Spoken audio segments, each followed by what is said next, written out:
Howdy, howdy, everybody. How's it going out there today?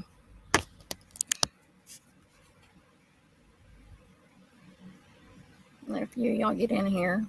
I will go ahead and apologize in advance. We've had some storms come through, so my internet is being wacko. I don't know what it is with StreamYard and the weather, but yeah. Hold on a second. Let me pull this up. Here.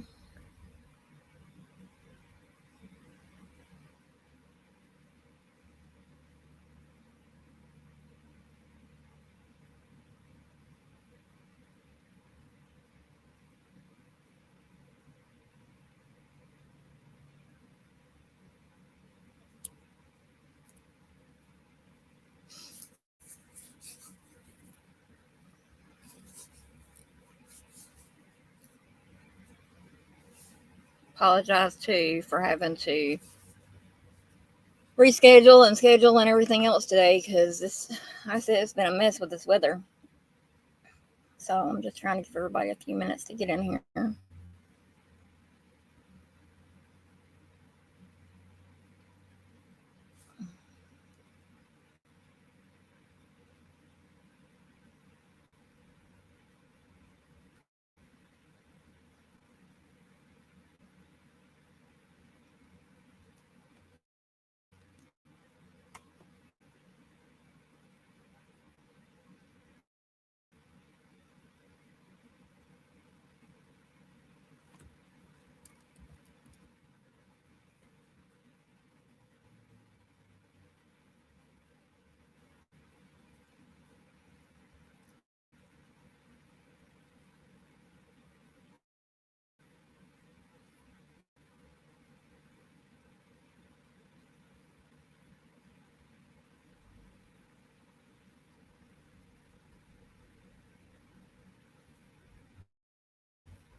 Hey, Brooks. How are you? I'm putting a link in the chat. I'm going to pin it to the top. This is going to be a link that I'll explain here in a moment.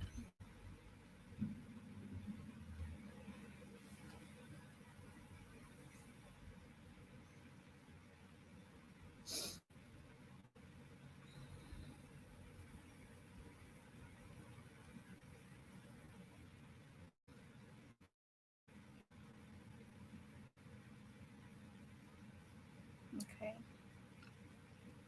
So, where's everybody at?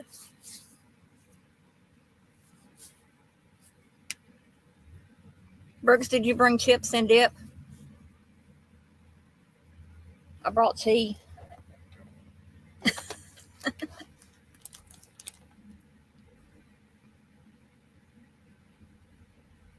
be glad when one day I get to where I got a bunch of people. I mean, I don't do it for the views or anything, but yeah. Johnny Cash is usually in here when I go live too, or he's out and he'll come in. He went back outside. I think he's trying to be Toto with these storms. But who knows? Hi, Crystal. How are you?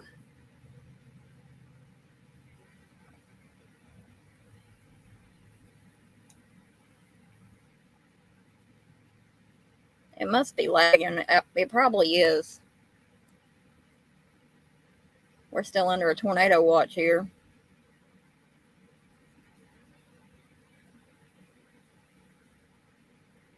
The reason, okay, I'm going to explain the hat thing too. And my hair's down, in case you hadn't noticed. Whenever you are, let me see how to say this. When you want to do like some private investigating or whatever, you don't want people to notice you, right? Well, it's kind of the same thing whether you're online or you're in person doing the investigations or whatever. So I kind of did a little bit of disguise today. I had some sunglasses, but if I had them on, I would not be able to see it all in here. So what I want to talk to y'all about is the backside. I'm not talking about up somebody's backside or whatever. And because it's nothing like that. The backside I'm talking about is the backside of cases that you see brought to mainstream media and or YouTube media every day. I'm really passionate about working with cases and stuff like that, because not only is it a chance to learn things, because I have learned a whole lot with dealing with cases. I mean, like a whole lot. And I have now I'm working on getting my PI license. I am going to do that. That's the goal I want to do. I mean, I've done everything else in life. Why not, take the rest of my time and spend it doing what I want to do, which is to help others. And another thing with cold cases, 9 times out of 10 with cold cases, you just have to work with whatever agency you're working with or whatever to relay your messages, the tips that you find and stuff like that. Because cold cases can be difficult to work, but if you get in a case that's got like the JonBenét Ramsey case, there's a lot of information there. And a lot of people don't know how to read the autopsies, and a lot of people don't know how to read a lot of that stuff. Well, I've taken it upon myself because I'm not able to work anymore, which I hate.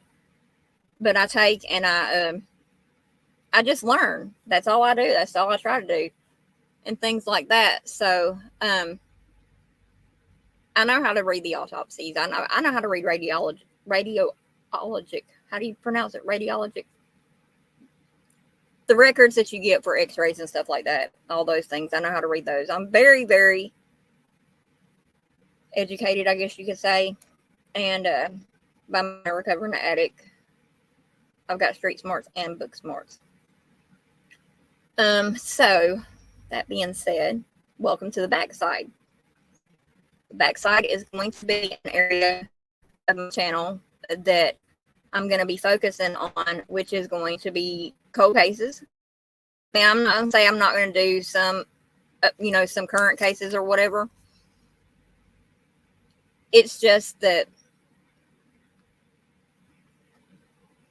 I feel like, and I mean, don't get me wrong, I know that if I work a current case or whatever, I can find out whatever needs to be found out, probably. But I want to take and apply my skills where I know they will be used and not dramatized. There we go. They'll be used and not dramatized. Because I know what it's like to be someone who needs answers for somebody that's already gone. And I know what it's like to, hey, September, there's my friendy friend. So I know what it's like to want to get answers for somebody that's no longer on earth. And when I say corrupt law enforcement officers, I've lived in multiple states. I did time in Alderson, West Virginia, even. In the stories I heard from the COs up there about other COs and how, when you're working in food service, you get to, you kind of sort of get to eavesdrop and hear stuff. Yeah. So, I mean, I learned a lot about just the corrections part of the Bureau of Prisons while I was in the Bureau of Prisons. And it was corrupt as hell then. There were females in that prison that I was with that were getting sexually assaulted. We had one CO, his name was Hayes, Alderson, West Virginia. He come from Beckley, I believe. the guys at Beckley almost killed him. I mean, they whooped his ass. I mean, they whooped his ass good, but he deserved it. I'm not going to sit here and say he didn't, because he did. He was a dog and he was a piece of shit. And then I worked with great COs there, Mr. David Sykes. He was an older man, but he was respectful to us. And, you know, you hear these stories and stuff online and things like that about women getting messed with and things like that in the prisons. It's true. It is. And there were times that if the females didn't do what they wanted them to do, they'd get a shot. And a shot is just a write-up in the federal system, in the Federal Bureau of Prisons. And I did a video on Alderson last year, I believe it was. Yeah, I think it was last year when COVID was real bad. I actually found up. Show your creative. Oh, I was like, I actually found out. Now, some might think this is a conspiracy, but I looked it up and I found it out to be true. The BOP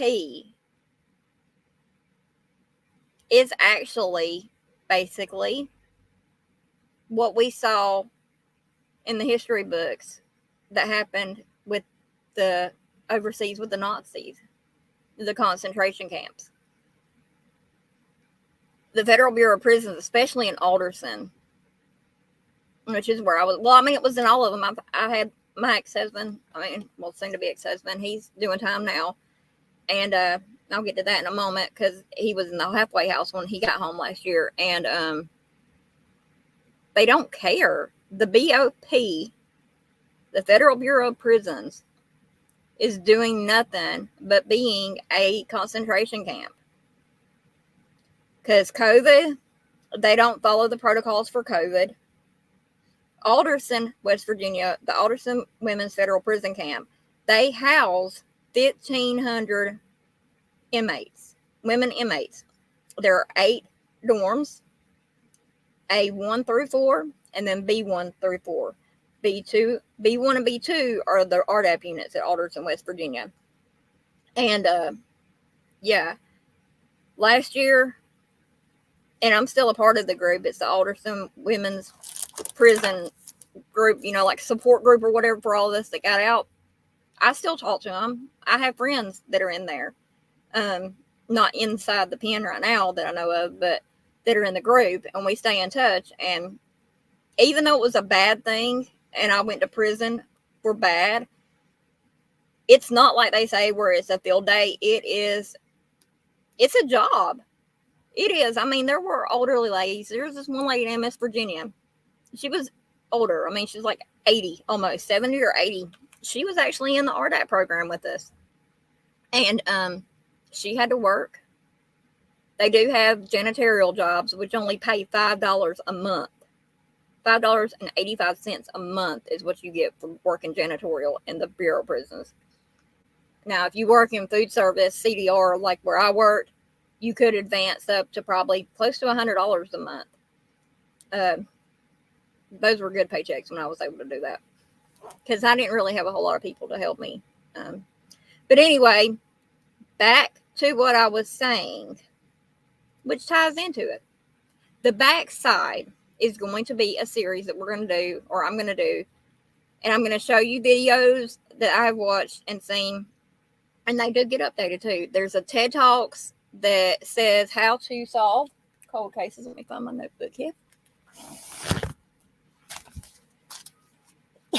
Yeah, there is the, it says how to solve cold cases, and then there's another one that's 4 tools for online investigations. I would not know how to do everything that I do with my sleuthing. And I want to say thank you to Crime Lines and Lies, Miss Brooks, for giving me my new name, Boot Hill Sleuth. Kind of fits, I guess, But anyway, thank you for that. Let's see here. But the online investigation one is 4 tools that you can use to do your, your researches and stuff like that. It's very instructional. I can't talk today. It's been a wild week. But right now, I'm going to show y'all where we're going to get these cold cases from. Y'all excited? Who's on board with me? Because it takes a village to raise a kid. It takes a whole army of internet sleuths to solve cold cases the right way. Well, not whole army, but yeah.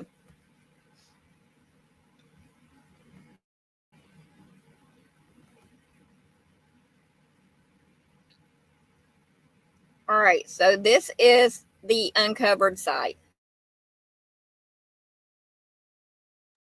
Let me take and show that real quick.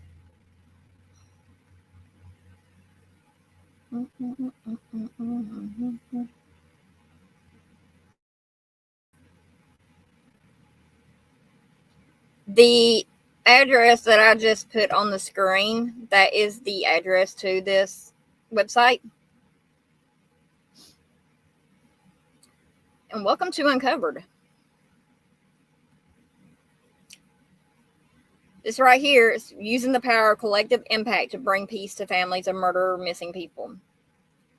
This is, see these little numbers on it. Like, I'm going to click right here on this one. This is Missouri. And you can see that, well, let me see. I think that one might be an Illinois one. No. Anyway, you go down, and what you do is you take and you can either type in a name, or let's see here, we're going to go with, what state is everyone from? Let's see, I'm going to do September. So use from Arkansas. So we go to Arkansas. There are there's 260 cases from all case categories in Arkansas alone. These are cold cases, I believe. But over here, you can get your missing, murdered, or suspicious death. Okay, that's fine, September. But see, in Arkansas, there are 247 cases classified as missing.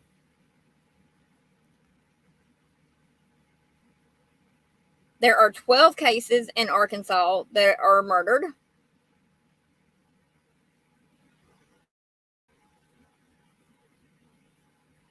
And then there's 12 that as suspicious death. Or no, there's one as a suspicious death. And this one right here, we'll just look at this one real quick. Let me see. Here you go.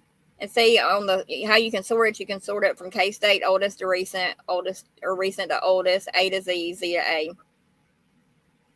So this is Olivia Janie Ward. Her death was suspicious.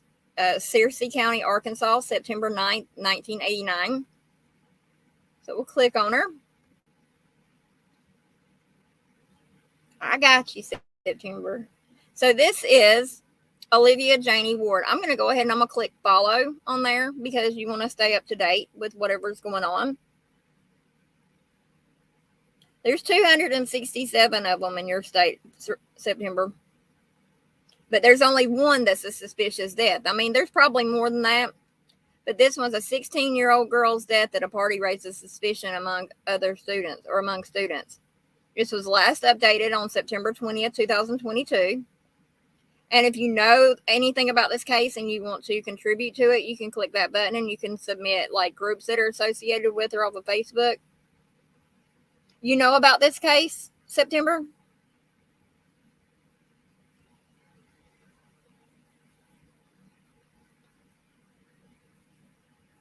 Awesome.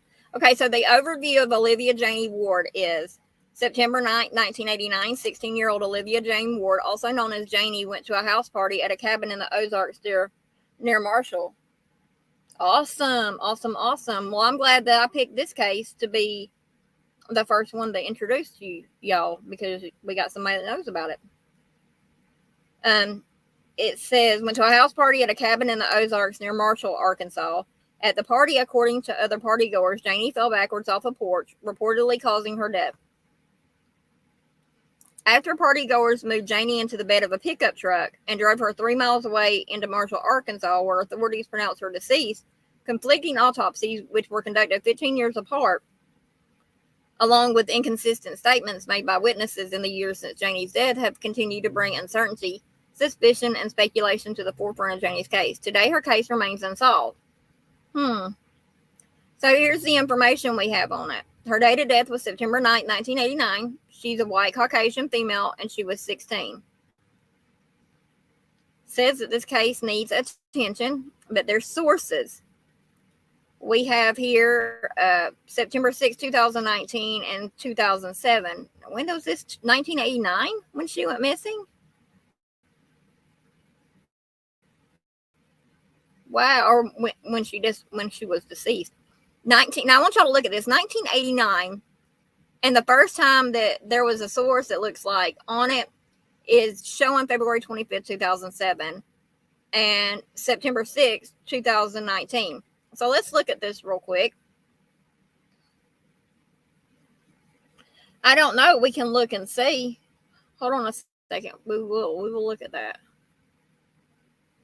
Hold on. Let me go back here.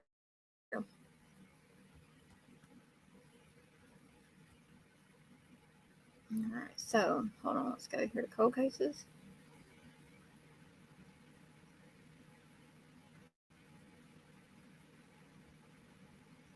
I know my daughter, she has an aunt. Her name's Janie Kaiser. Her case, whenever she was dead, I mean, it was even said that it was foul play. So, I mean, yeah, that's here. So we have right here, we're going to put what's the names? Kevin Ives.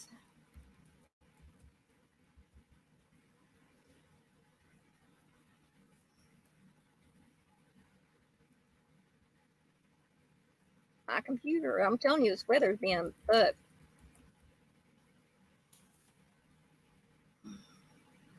All right, so there's not, let me see here if it's in Arkansas.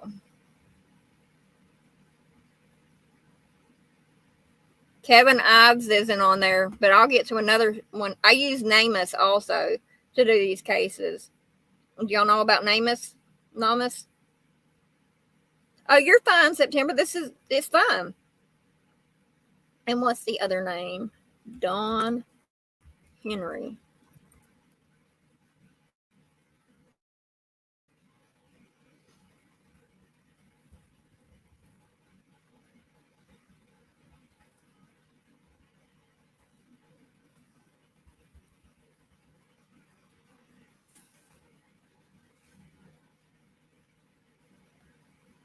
And no Don Henry. But let me jump over here to this real quick.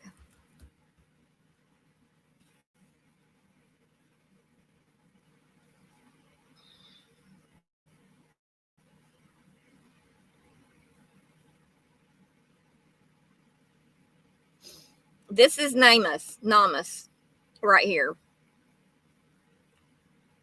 It's not letting me log in right now. For some reason, I tried it earlier and I'm not trying to get locked out. So I'm not going to like dive into that. But you can make you an account and you can, well, I don't know. Let's see if it might. Let me try. One more time. If I get locked out, I get locked out.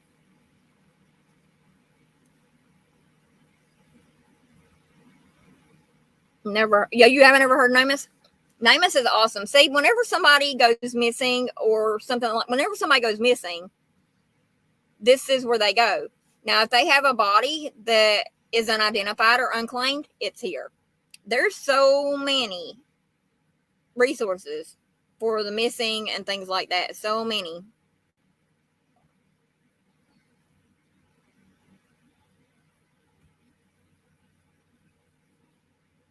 That my account's been locked. So what we'll do is we'll just look here.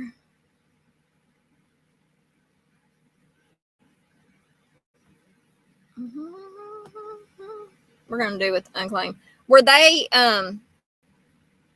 surely they were. Well, hold on. Let me go back here.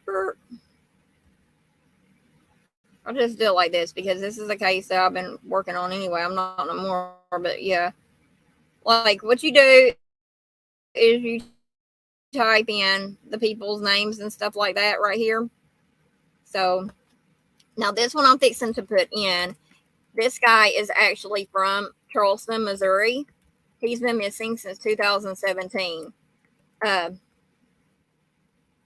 you can see over here that there's a possible result with just a name. But as you scroll down on Amos, you have all these, clarifiers you can put in, like age, sex, all that stuff.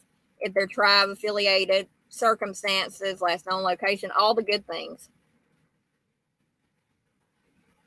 Yeah. And it's got all this stuff here. So we're going to take and we're going to hit search. And here's Tony. It's been gone 15 years, this guy has. I never really had any dealings with him, but I believe I'm related to him, to be honest. But you can see here that Tony Eugene Woodworth, male, white, Caucasian, disappeared. The last time he was heard from was October 11, 2007 from Charleston, Missouri. He was 35 years old when he went missing. His family searched high and low for him, and they still look every day. Every day they're looking for him. Every day. Somebody in Charleston, Missouri knows exactly where Tony's at. Somebody knows where he's at. Okay, so let's see here. It says demographics. He was 178, 5'10". And here's his circumstances. The Namus case was created in 2010. So you can see here that, the family had to look and stuff like that for quite some time before they actually put it into Namus. But now I have seen cases get it put in here instantly. He was last seen in Charleston, Missouri at 215 North Elm Street in Charleston. Witness states that Tony was arguing with a neighbor who lived near Tony's sister and that Tony was going to look for this person about money that was owed. Tony has no personal belongings with him, no money, cell phone, or vehicle. I can say myself that the family no longer believes that Tony is alive. His nephew is Jason Sams, and he, I want to help find Tony myself, because and if there's anything I can do online, I'm going to do it. I had a friend of mine reach out that I went to school with that, Boys on the Track. I'll check in. Hold on. We'll find out here in a second. Were they ever found?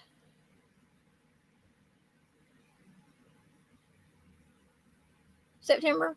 But anyway, Tony, there's been speculations, there's been rumors, and what I found out, I let the family know what I knew, what I had been told, and stuff like that. But he had brown hair, reddish brown hair, brown eyes, had a burn scar on his left arm. He's got a tattoo of his mom on an arm across, no tattoos on left hand, abdomen, chest. He did time, so I mean, he's got.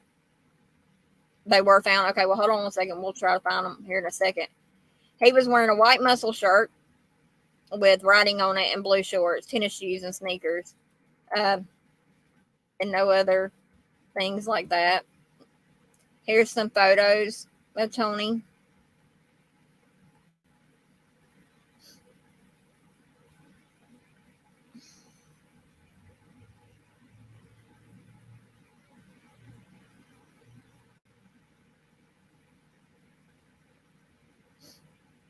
And then the contacts.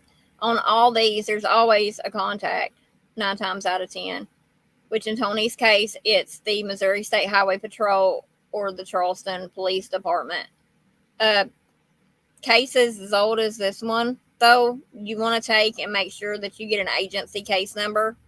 That way, it helps whenever you're doing these cases. You can call and say, hey, I'm calling with some information about such and such. Or I can say I'm calling with information about the Tony Eugene Woodworth, who was missing from Charleston, Missouri on October 11, 2007. And I'll say I have the agency case number, and I'll give them that. And that works. Another agency that needs to be on here would be the Mississippi County Sheriff's Department, because that's our sheriff's department for that county, for Mississippi County, which Charleston is a part of. I hate that county. It's the devil. So let me see here. And here is unidentified persons.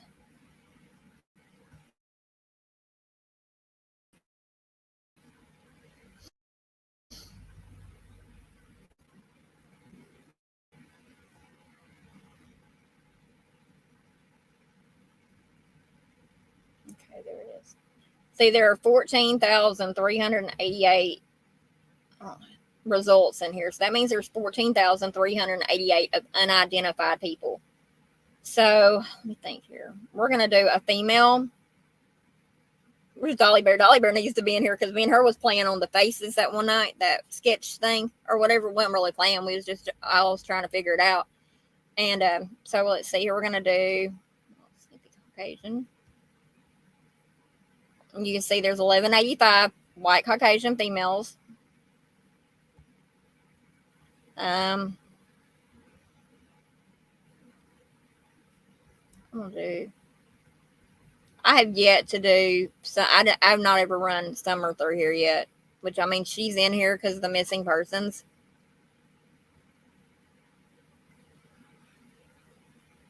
So we'll just put. Well, we're just gonna leave that open.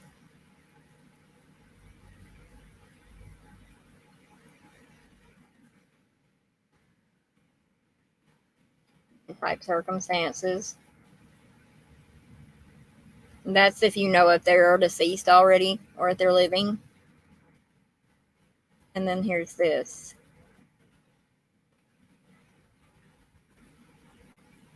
Let's see here. We're just gonna put Summer's name in it.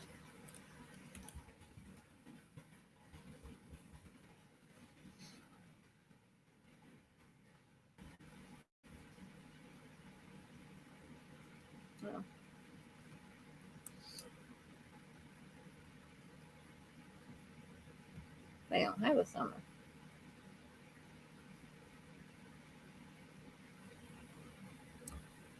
So we're just going to go back to this. Because see, if they're unidentified, how would they know what the name is? So we're just going to put you're not determined.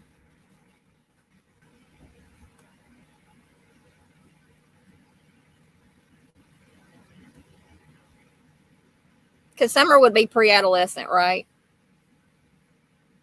Yeah, she would be pre-adolescent.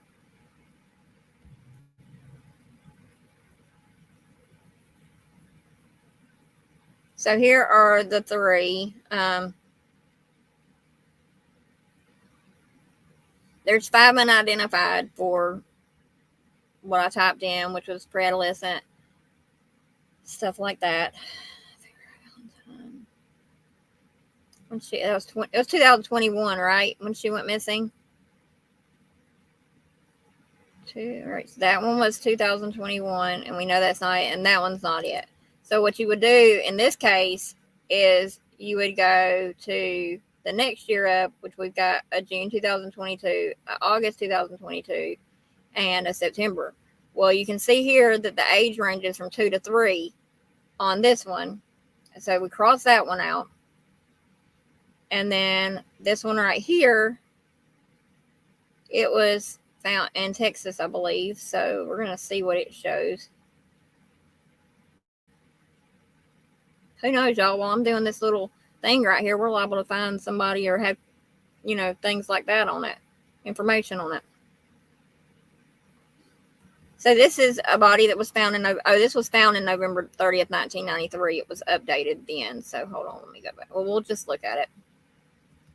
From Kennedy County, Texas. White, Caucasian, race looks like multiple or whatever. Estimated year of death was 93. Body was found 260 South Railroad Marker 76, approximately 2.5 miles south Armstrong, Texas. Had been seen in the same place on 11/29/93, approximately 3:30 p.m. Unknown if alive. Huh? Hold up. When did?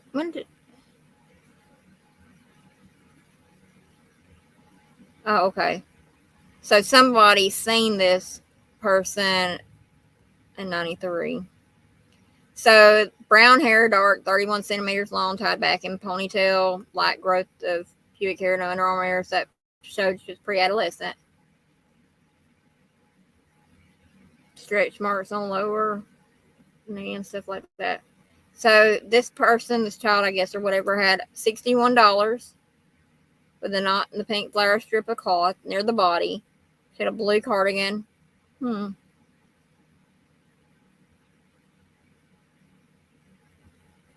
Wow. So there's one. 22,000. Okay. I'm going to track that. Well, I can't track it because I'm not in the thing. Hold on. All right. So that's how you do the unidentified. Now, the unclaimed ones,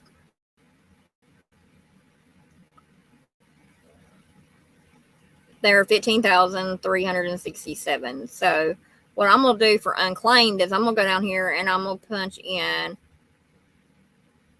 a female.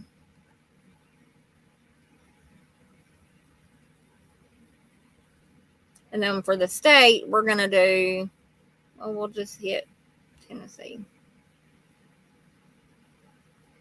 God, man, wouldn't that be something if we're doing this and we run across summer? Oh, shit, man, I'd have a whole heart attack. So you see there's 139.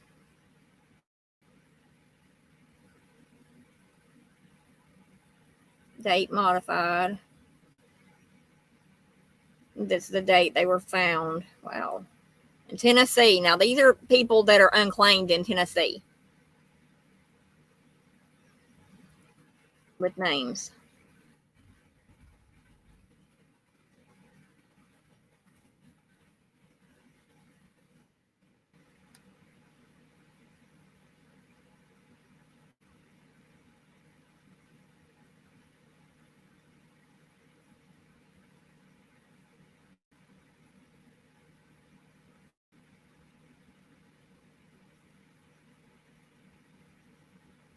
I mean, we don't need to go this far over, but yeah, because see here is the bottom of the list, and there it goes all the way back to 1989.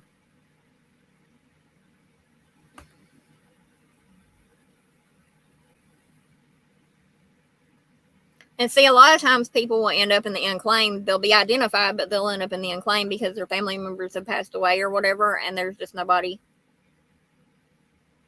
There's nobody to, follow up with.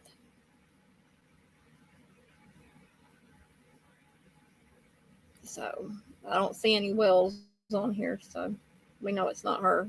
And I believe if it would have been her, we'd have, already knew anyway. But let's see here, 11/24/22 is when they were found on that one.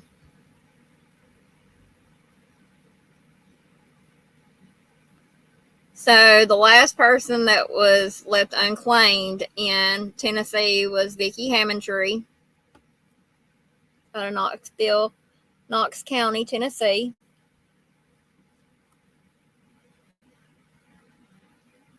This right here shows that, her name, Vicki Lorraine Hammontree. Her body was found December 8, 2022 in Knoxville, Tennessee. Next of kin did not make funeral arrangements, indigent donation.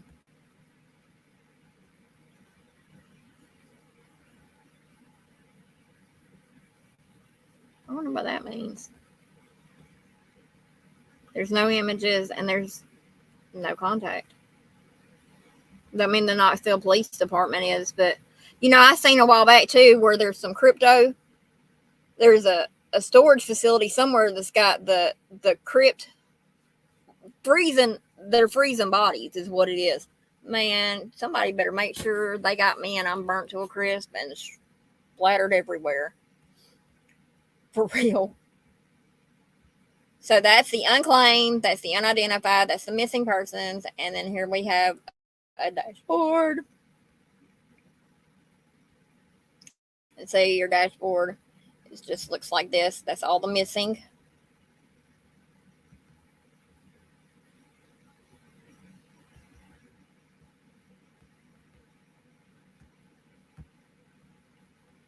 So from 12/22 to, let me see here. Let me just see if, what's one of the guy's name's Don Henry?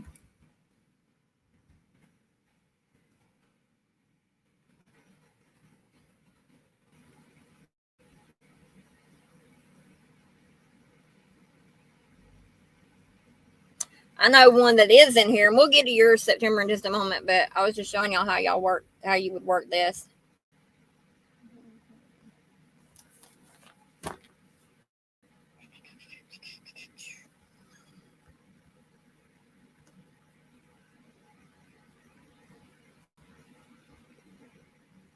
they only show you the first 10,000 of missing. So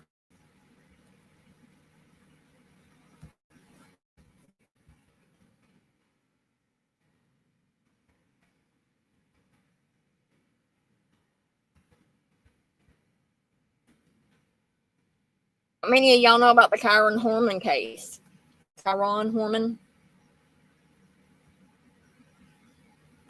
This little fella here was last seen on June 4, 2010. I'll let y'all get caught up because I'm watching it off my phone and doing this too.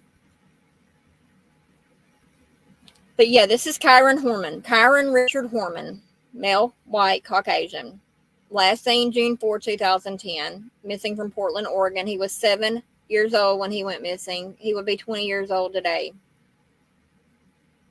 This is going to be one of the cases that we're going to do like a weekly thing on or whatever.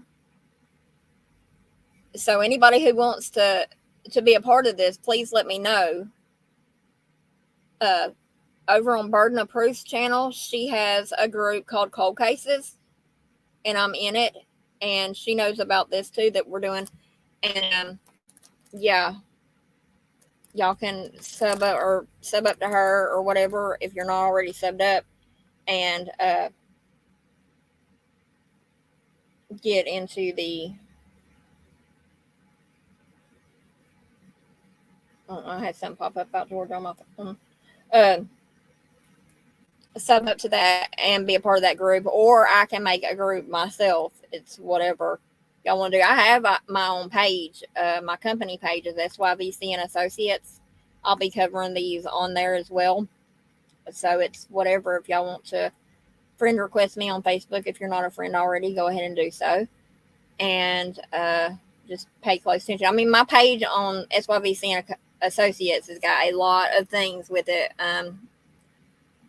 My original company, Social Years Virtual Company, was my company I started from home in 2016 as a virtual assistant. I took all the skills that I'd learned up until then, every skill I had, and put it into that company.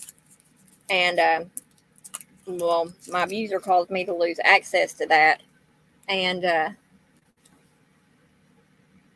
yeah, I had to take and just do Social Years Virtual Company, DBA, as SYVC and Associates. So this is Kyron. I didn't really. I mean, I've looked at this case and stuff, but I haven't really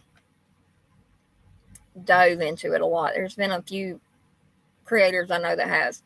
So Kyron was last seen at school on June 4, 2010. He was seen wearing a black t-shirt with CSI in green letters and a handprint graphic. He was also wearing black cargo pants, white socks, and black Skechers sneakers with orange trim. Kyron may wear glasses. He's got a B-shaped strawberry birthmark on his forehead. And what he would have with him would be his glasses, metal framed. His footwear was black Skechers brand sneakers with orange trim. And like I said, the black CSI shirt and white socks and black cargo pants.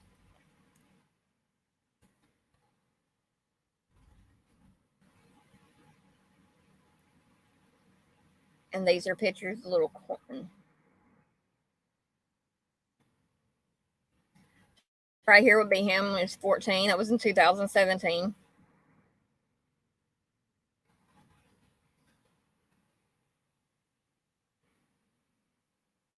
So this would have been him at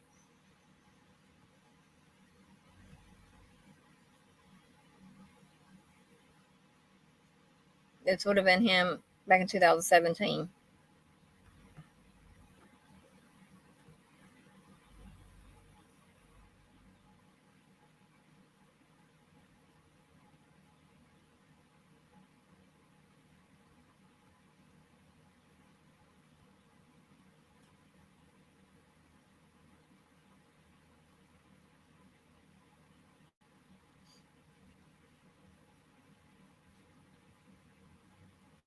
All right, so there is that and the contacts for it. Is the Multnomah County Sheriff's Office, Darren Tabor is the detective on that case. Case contributors are Laura Desmond, NC National Center for Missing Exploited Children. Liaison, Brenda Galarza.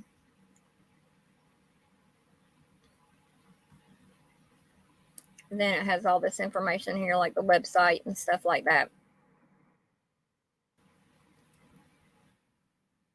And I had tagged Muddy Water Search and Rescue in my search, or not my search, but in my title earlier that I had posted because of this case right here. Let me find it.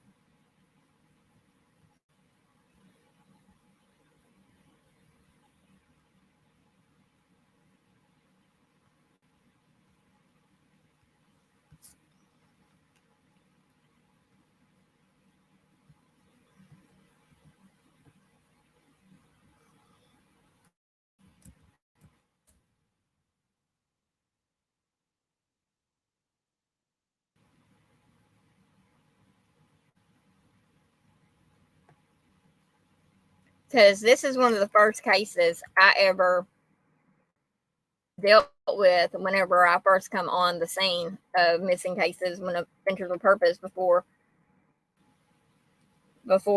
we found out the truth about Jared on that.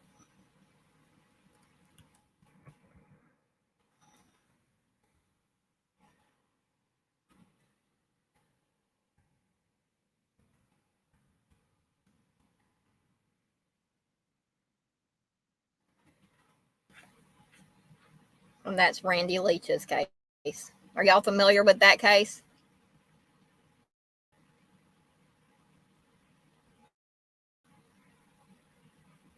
This is Randy. It was last updated February 2nd of 2023. Andy went missing on April 16th, 1988. He had went to a party that night, and he never made it home. Muddy Waters Search and Rescue is actually going to be going out there, and they were needing the help with getting a car that was similar or the same kind as the one that he was in that night. But it says, to date, neither Leach or his vehicle have been located. Tips that lead to a successful resolution of this case may be eligible for an up to $5,000 governor's reward. If you have information on this case, call either the Leavenworth County Sheriff's Department or Kansas Bureau of Investigation. He was 17 when he went missing.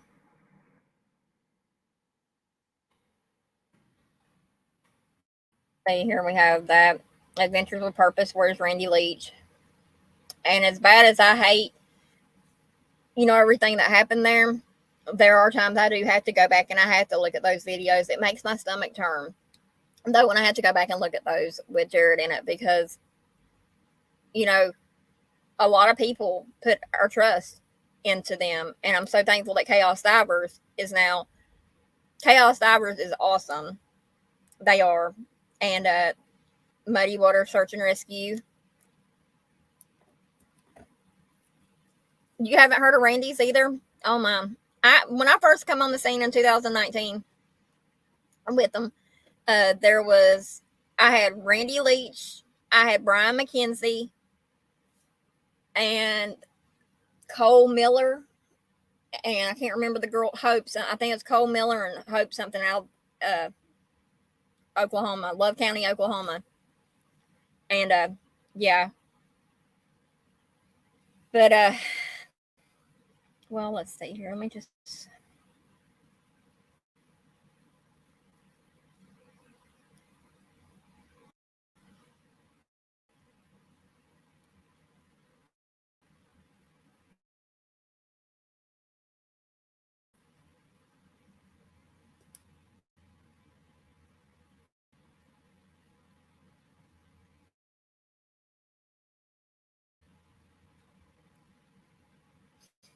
Durch Deutschland ab 4,99 €. Mit Flixtrain. Sitzplatz in. This is just a 21-minute.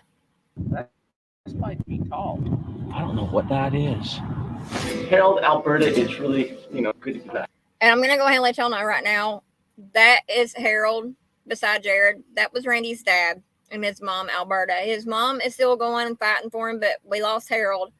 I believe it was last year is when he passed away. So he passed away and did not ever get to see justice or find his son.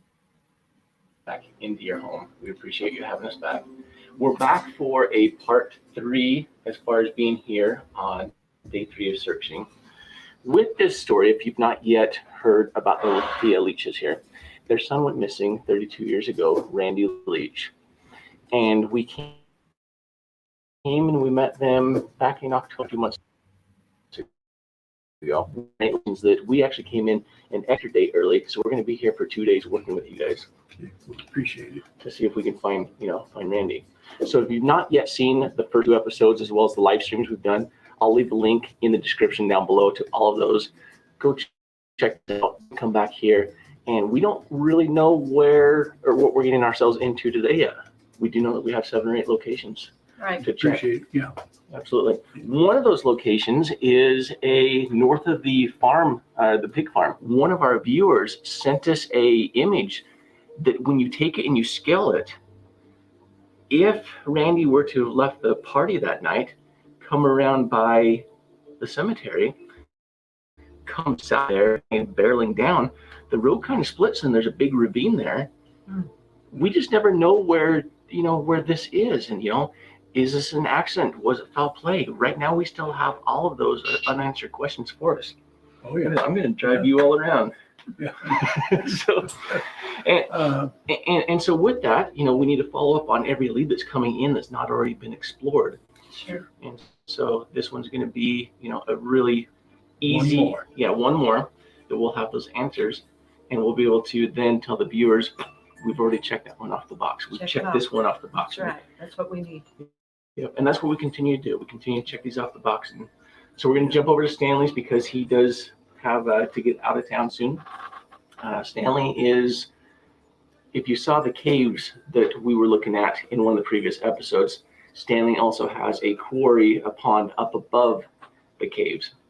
There's been some speculation that we need to check this property as well. So we're going to go check that one first thing this morning, then the pig farm. And then we also have in the news just a couple of days ago, and I'll leave a link down below on that one. And you had not even heard about that one until we mentioned it last night, this morning.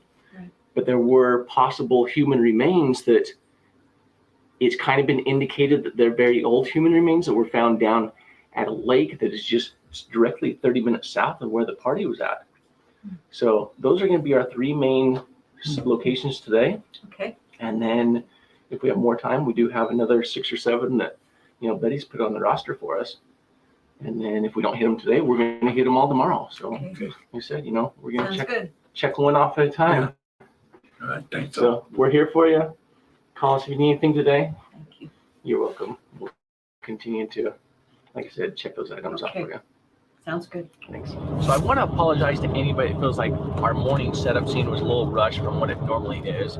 A couple of things are going on. One is we've got Ron Stanley. We're heading over to his property real quick. He's not available tomorrow. He's only available like first thing this morning. And so we wanted to bring you back into the story of the Leaches, and that's why I really invite you to go check out episode 1 and 2 if you've not already done so. That we're around family now, and hey, here's the mission. We're going to work for the day, and thank you for breakfast. Let's go to work. So for that one, please accept my apology if any of you felt like I was rushed, because we kind of are. Looks like Ron's over there. Let me go talk to Ron. I don't know if he's good with being on camera in that yet or not, so let me go do a quick chat with him. Yeah, see if he's. Nice guy. No video on this one, and I talked to him about the way that the setup was, 32 years ago. He said that, really, there was a lock gate on the other portion of it that's kind of a hidden way to get into it. No video because he really doesn't want people seeing what he has here, but it was pretty much just a puddle back then. I don't know why we're still, and he has a bunch of heavy equipment that they've since cleaned out the entire pond. So I'm like, oh, let's just scratch this off. But he's like, come look at it. So we're gonna take a quick look. I'll report back in just a few moments. Sam, you're welcome to come with us. The water there in the quarry, it's about 14 feet deep and it's iced over. And the little bit that we could see is super clear. So we can't say that we searched it. We can say we're going to put this on the burner definitely on the table because it hasn't been searched. But the guy that owns it, he's lived here for over 30 years, and as clear as that water is, he'd be able to see anything down there. It's super clear. So we're gonna put this one on the back burner and check out other spots.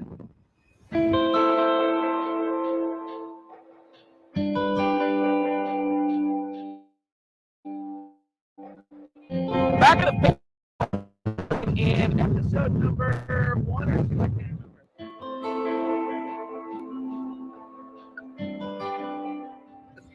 So we're back with Betty, daughter Elizabeth, who's hiding. You can't hide from us, Elizabeth. Hi. And Larry, thank you for being out here with us again, especially on such a cold day. And the reason why we're back here, Sam,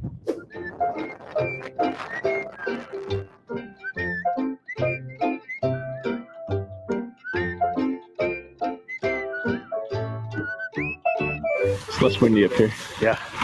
This could be much nicer. Holding up good? We're okay. Look, we're only getting started.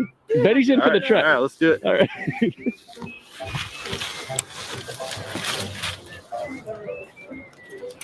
Maybe I did after all.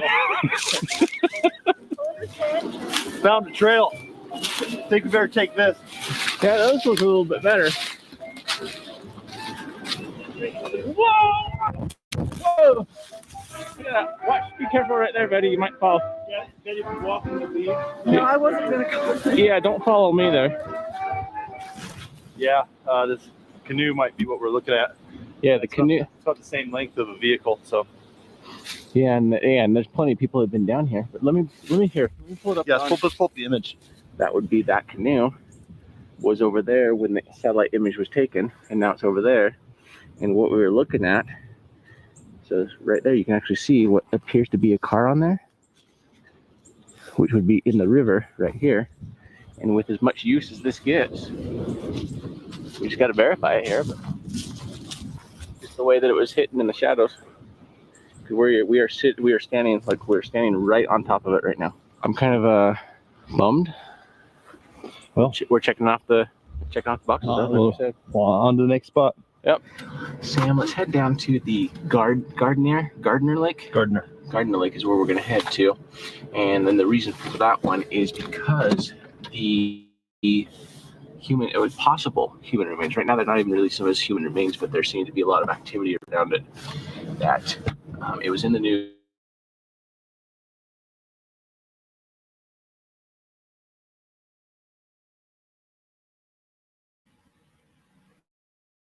Okay, I've stomached all I can of Jared for a moment. So, that's just most of what I have to do whenever I'm working on a cold case. I feel like, though, if more than one person is working with these cases, then hey, that's great. Because the more people that are working it and are in communication with each other, then the more chances are that we can get some closure for these families. Because that's all I want to do is help get closure. Remember, my hat looks like it's on crooked. Yeah. So I mean, yeah, I don't want to wear it. I'm not going to. So, since Miss September gave us a name that I've never heard of before, I'm going to show y'all what I do in situations like that, because I've showed y'all Kyron's case. I've showed y'all about the uncovered case. And on the uncovered cases, that site that we were on, you can actually subscribe to them, and they will send you, which I'll go over that here in just, well, let me go ahead and jump onto that real quick. Hold on.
All right, so what this is right here, this is called the Citizen Detective. It's um, it's an email that you'll get from the ones that do Uncovered, and on this email, we have different things like they give you a case like missed red flags, Parkland shooter Nicholas Cruz. They ask you why were the red flags missed. Then you got different little things like that, and then they have a true crime trivia break. This I wanted to touch base with y'all on.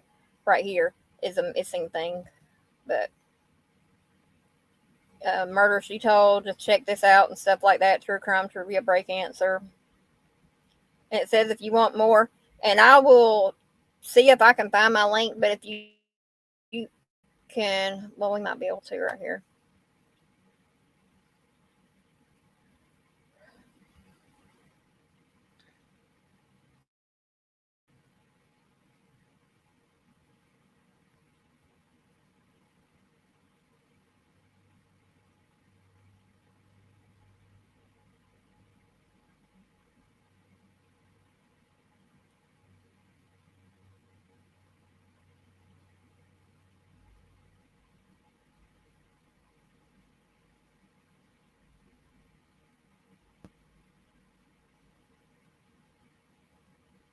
All right. This is the Citizen Detective email newsletter. What you'll do is you'll type your email in, and then, like, let's see, I'm going to use one of mine that I have.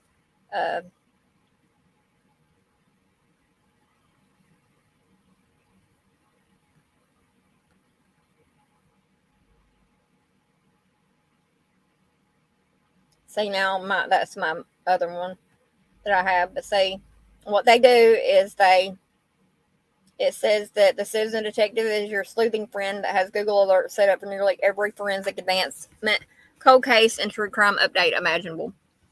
And it's pretty neat. I like that a lot. Why they do it,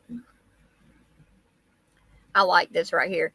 As to why they do what they do at Uncovered. It says it seems like there's an endless stream of true crime content always flowing through the internet, and yet finding the good stuff that's just what you're looking for can take a lot of your time. When you're already sifting through the internet to scope out cases, it helps to have a guide. We know you're dedicated to true crime space. That's why you're here. So spend less of your valuable time trying to get to the end of the rabbit hole and spend more of your time being informed with a dedicated community. That's why I like Uncovered. But let me see here if I can get that.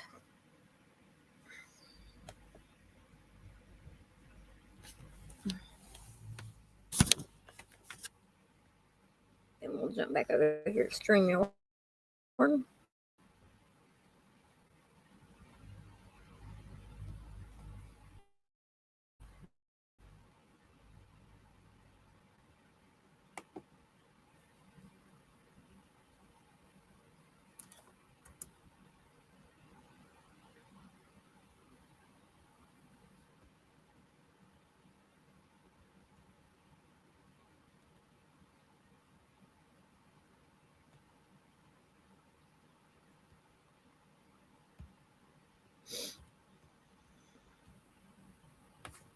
Let me see here. Y'all pay no mind to that last one I just dropped. And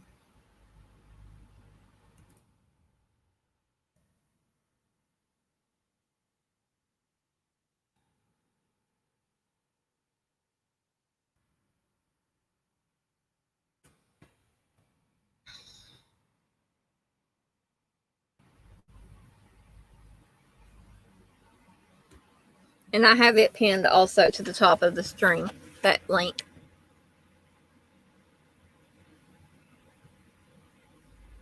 Yeah, it's on the screen.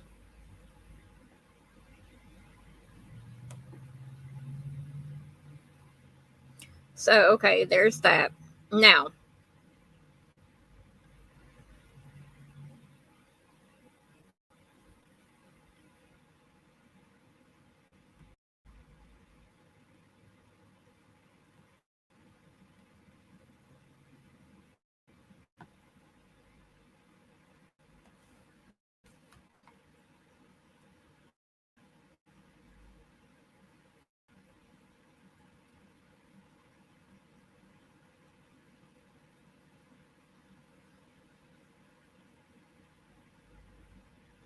this is an article I found out of the Uncovered, my email I got, that really hit me a little bit because it's a girl missing for over a year was found in Michigan. What happens when children disappear?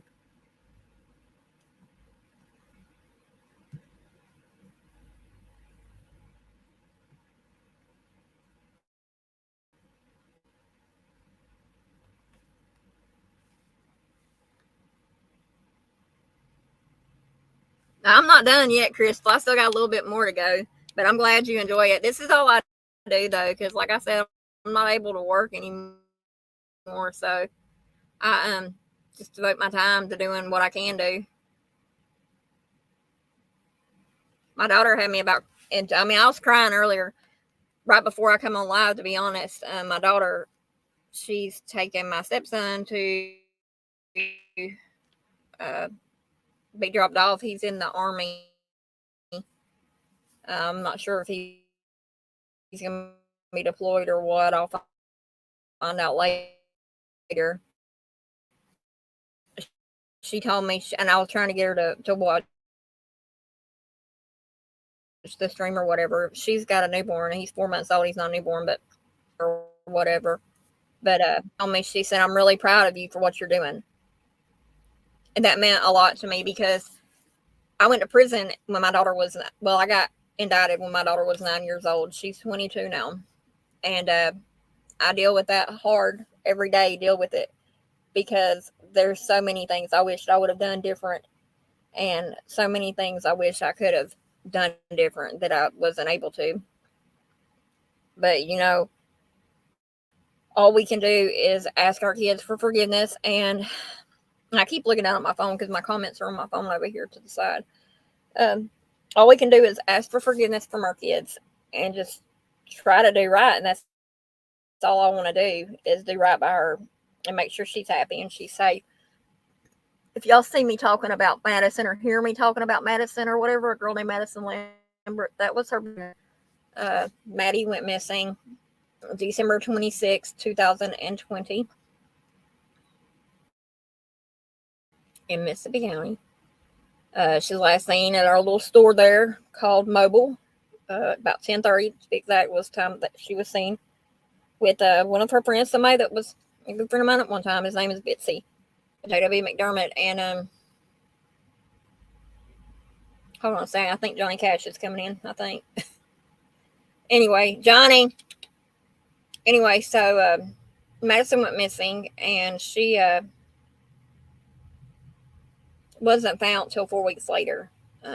She was located on January 23rd, 2021, and she was found deceased.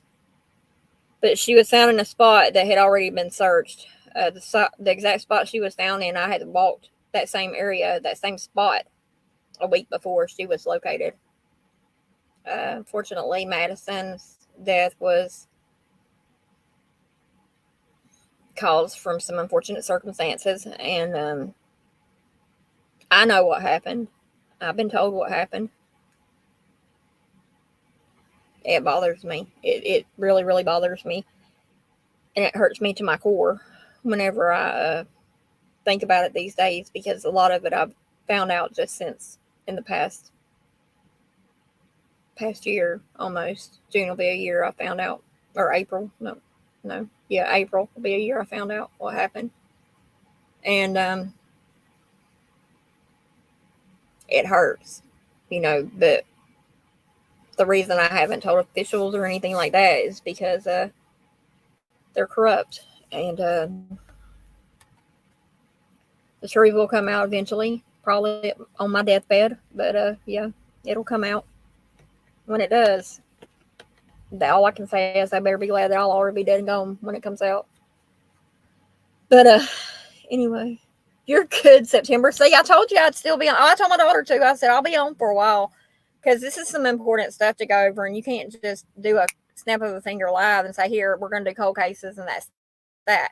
I like to go into detail and stuff whenever I'm going to be working on a project, and this is what I'm going to be devoting a lot of time to. I've had a few people reach out to me with some missing cases that they're wanting me to look into. I guess with Mark's case or whatever, I don't play. I do not play at all. I don't play at all whenever it comes to finding people, for the simple fact that I've been there and done that, and it's not happening.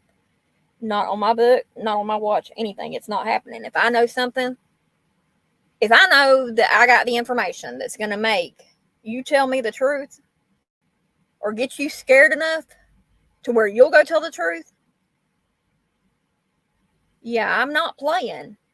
And I'll still say this, even though I've not talked to his family in a day or so, or a few days or whatever. If someone comes forward with the information that law enforcement needs, I'll probably go get Mark myself with probably a whole ton of Highway Patrol people behind me. But yeah, I'll go get him myself. And I mean that. I mean, it is what it is. Yeah, it does, September. It does. So y'all get ready. Y'all probably gonna be getting notifications. I'm live and everything else. So if anyone's watching this besides the ones that are in the chat right now, and y'all want to be a part of this, what I'll do is I'm gonna, after this live's done, I'm going to take and I'm gonna compose like a basic sheet. I'm gonna call it the face sheet because that's what I asked for whenever I'm doing a case or whatever, and it's gonna tell you what all is needed in that case. So yeah, that's what we're gonna do. And those who want to help me, thank you, because like I said, it takes a whole lot of internet sleuthing, as y'all can see just from what I've showed y'all so far. It takes a whole lot to get dived into these cases and get familiar with these cases.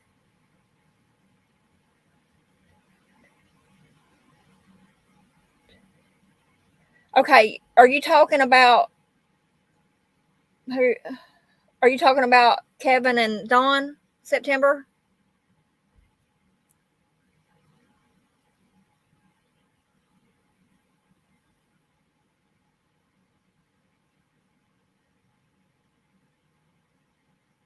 September. Are you talking about Dawn?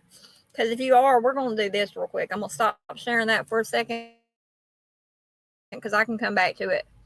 We'll do that probably closer to the end anyway. I'm going to show y'all my little trick. I'm going to show y'all one of my tricks that I use. For one thing, you want to make sure Google's good. Google's good. But there's another browser that I use. It's called DuckDuckGo. I don't have it over here on this one yet. I've just updated to the new Windows update here recently.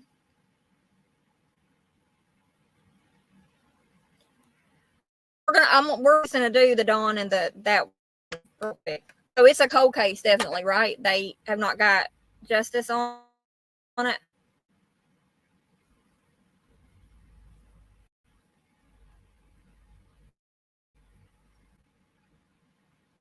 I had to give a shout out to September and Dolly and all y'all that been here with me from the beginning. Thank you. I appreciate it greatly. I know a lot of times I don't always get to get the creators in here that I've looked up to, who's helped build me back up to get back on platforms and things like that.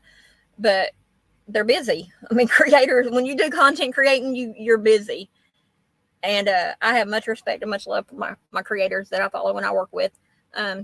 Much respect, definitely, because you could give me a case of Jesus. Let's just put it that way.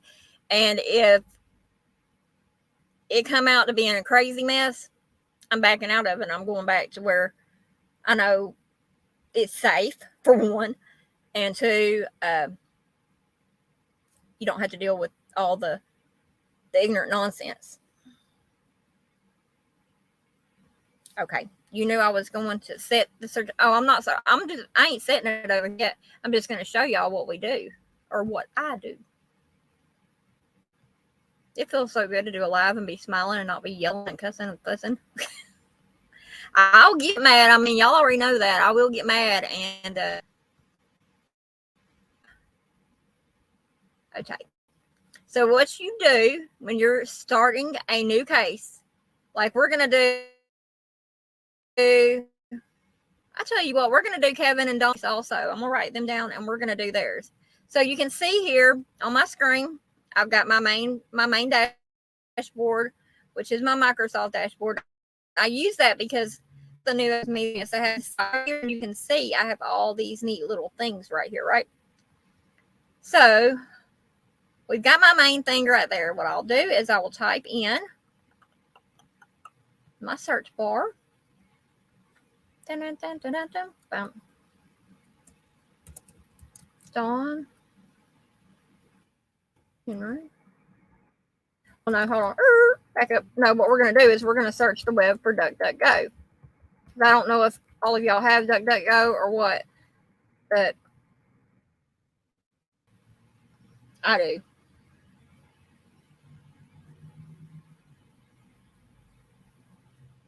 I ain't, not today. I ain't yelling at nobody. I don't think he was in that live, man. I went smooth off. That case I was on took me places I did not want to be September. I mean, I had to take one of my nerve pills and my seizure pills last night. That's how bad it was. So right here, you can see we've got DuckDuckGo, and then I'll pop that out somewhere.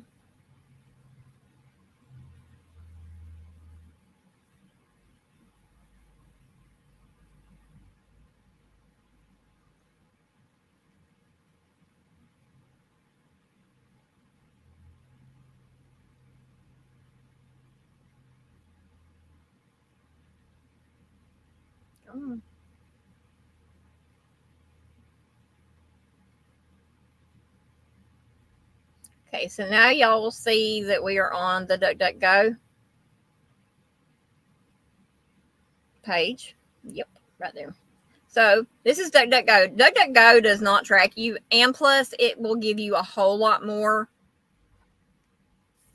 Like, it's just complicated. I use DuckDuckGo, the Tor browser, and the Tor browser I don't really play with that much unless it's like with the Idaho 4 case. When 4chan come out, when you deal with stuff like that, you want a browser that, well, when I went off, I had to message you and tell you that. It's in my videos, though. I mean, it was on Mark's case, the Mark Randall case, or Mark Fullerton, sorry. All right. So here we have DuckDuckGo. So what we're going to do is I'm going to put my caps on, and I'm going to, because I yell at the browsers. I do. So I put my caps on when I'm doing a search. So we got Don Henry. And look, right there. See, all I have to do is type in Don Henry. And we have Don Henry and Kevin Ives. But if you want to do it better, you can do it like this.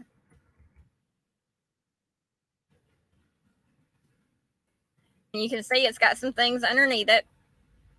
So what we're going to do is full story.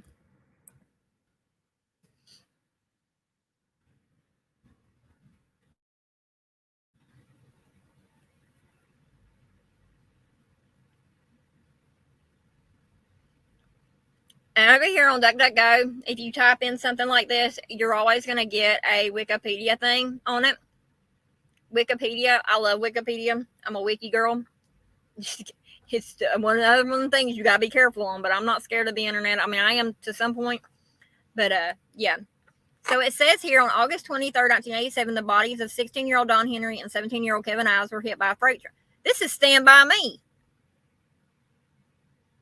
Is this what that movie was based off of?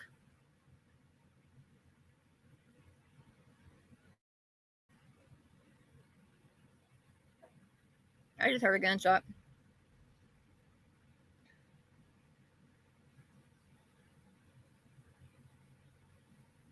You got Bing? I use Bing too, but Bing may go bing, bing, bing, bing, bing, bing, bing, bing, bing, bing.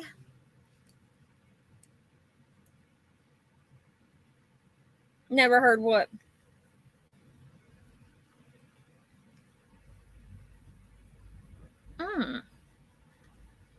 So it says here. Oh, I had to bookmark this. It's going to be in the done. I tell you what, I've got like over 20,000 by bookmarks.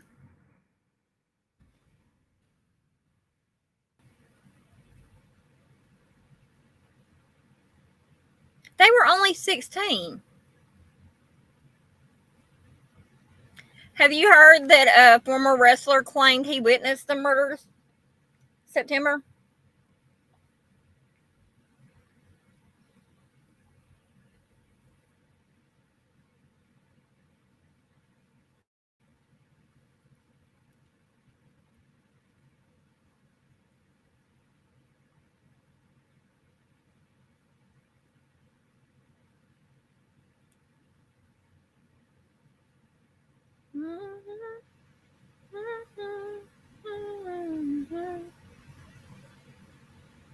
Oh.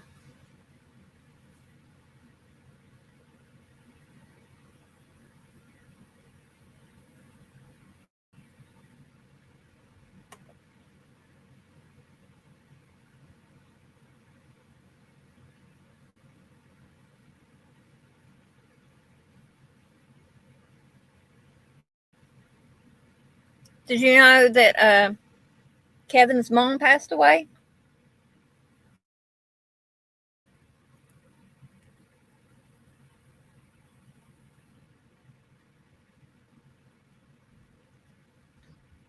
I got cold chills. Oh my.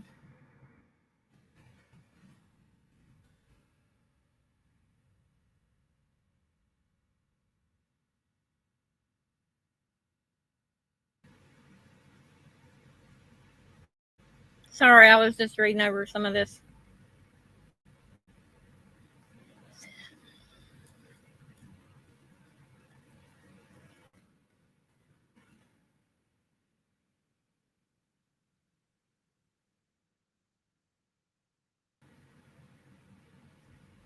So does he have anyone still alive?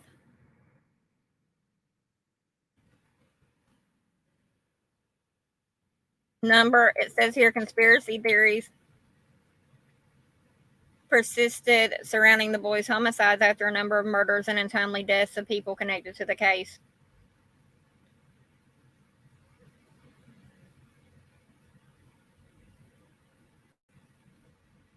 His daddy's still alive?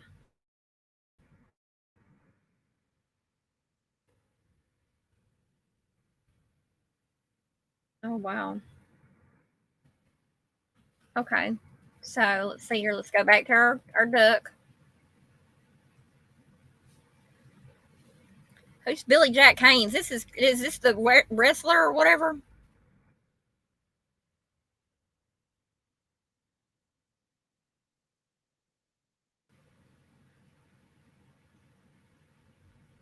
Well, hold on. Let me see here. See if we can find him through here.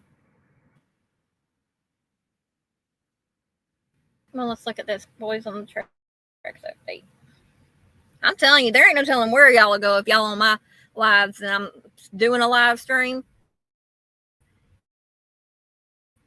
Shoot, I go everywhere.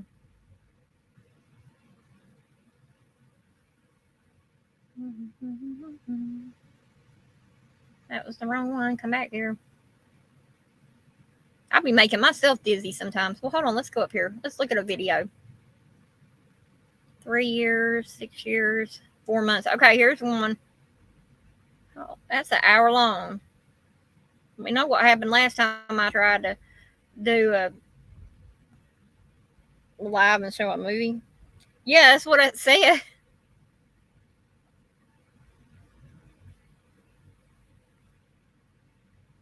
This is only 1:06, so here, let's get here.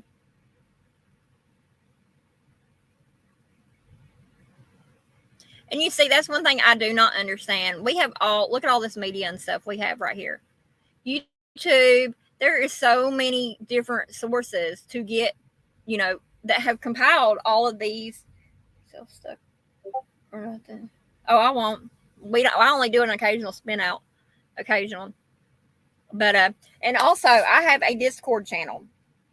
I will be dropping the link in my community tab once I get it completely where I need it to be. It's called Voice for the Voiceless. Once I get it completely where I want it to be, I'll be dropping that link in my community tab, and y'all can join there. That way we have a place we can talk outside of YouTube and or Facebook. So,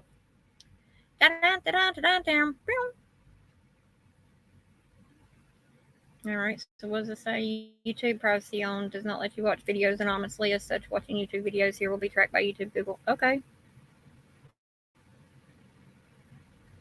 I don't care.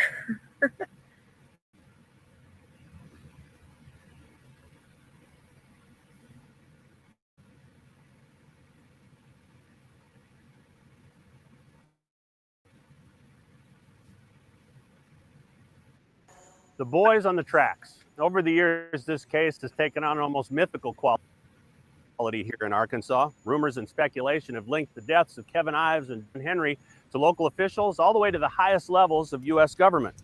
But at its core, this is a story about two teenagers excited to begin their senior year at Bryant High School. If Don and Kevin were alive today, they'd be my age, graduating members of the class of 1988. But their lives ended in August of 1987. When a train traveling 55 miles an hour barreled down these tracks and hit their bodies. It was 4 o'clock on a Sunday morning. Despite the train's whistle and its screeching brakes, the boys lay motionless. They never moved, which leads some to believe that they were murdered and their bodies had simply been placed here on the tracks. But here we are, over 30 years later, and no one's ever been charged. No witness has ever come forward. No one has ever confessed to being involved. No one until now.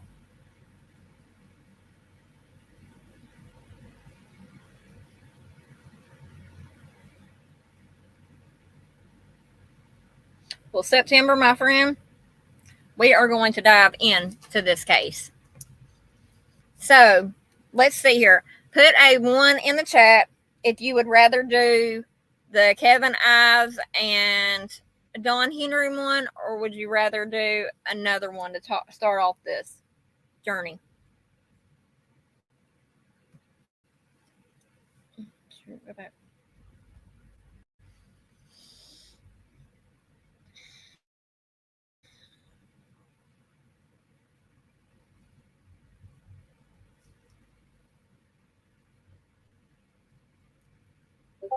Because as you can see, there are a lot of stuff on here. There's a lot of videos. So, y'all know me. I'll dive into anything for real. Yeah, I can see that happening.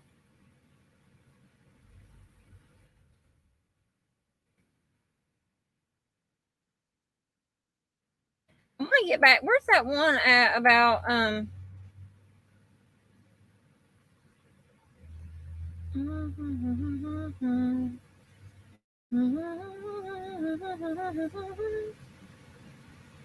I want to look at the story of the wrestler. Now that fascinates me. When I read stuff like that or I hear something, the Gina Dawn Brooks case. Out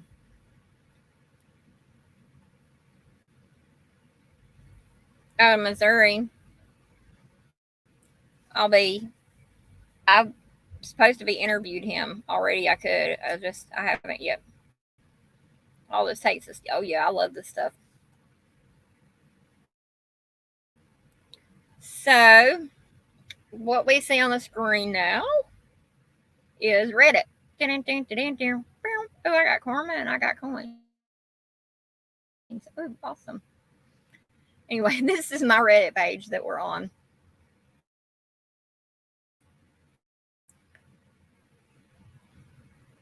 be scared to death.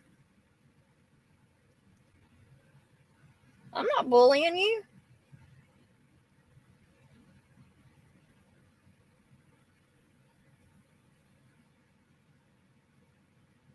Patrick, I'm not bullying you. Hold on a second.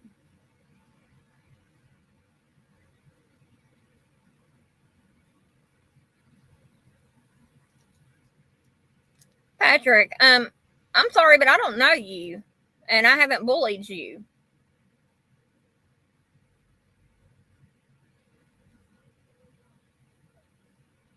So if you could clarify a little bit more, that would be great.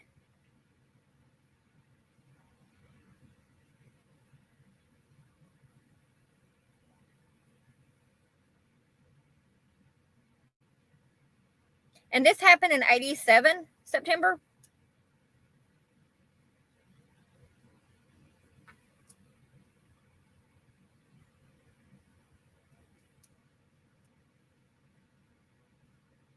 Hold on, September. Let me get him. Hold on. He's got about 2 seconds. Well, I'm going to give him my normal. He's got about 5 minutes to tell me what the hell he's talking about, or he can be booted.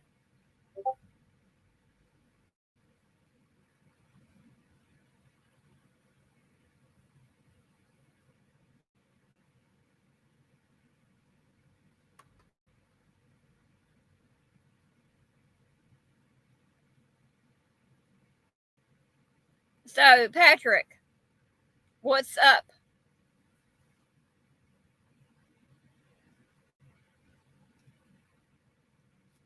There ain't no distraction on the screen now, except for me and what's running across the bottom and in the corner there. What's your deal? Who are you? Because in case you don't know, I can find out who you are. You need me to bully you? I don't bully. Are you a troll?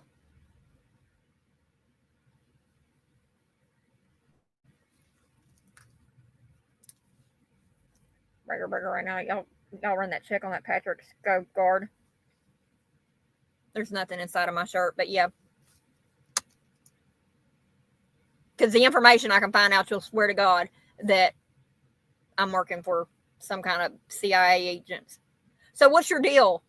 Why would you want somebody to bully you? Let's just have a mental health break here for a moment. Why would you want someone to bully you?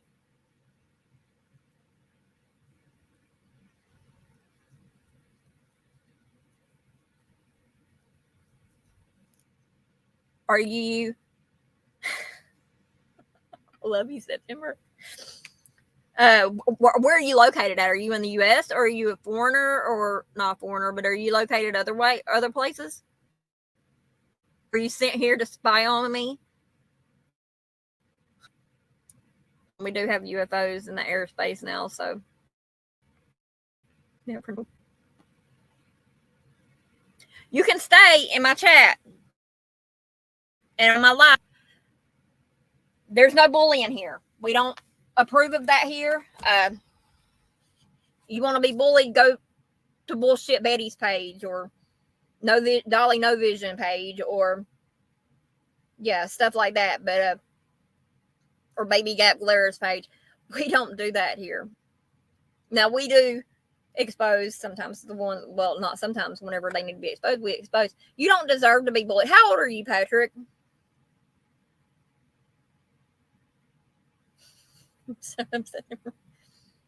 Well, if he did, he better have some egg rolls with him.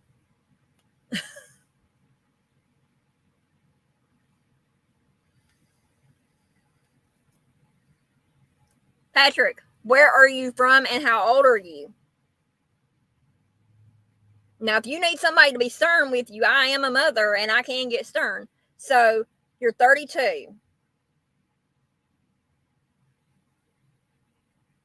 How do I want to ask this? Are you on any type of medication? Are you under the influence of any substances?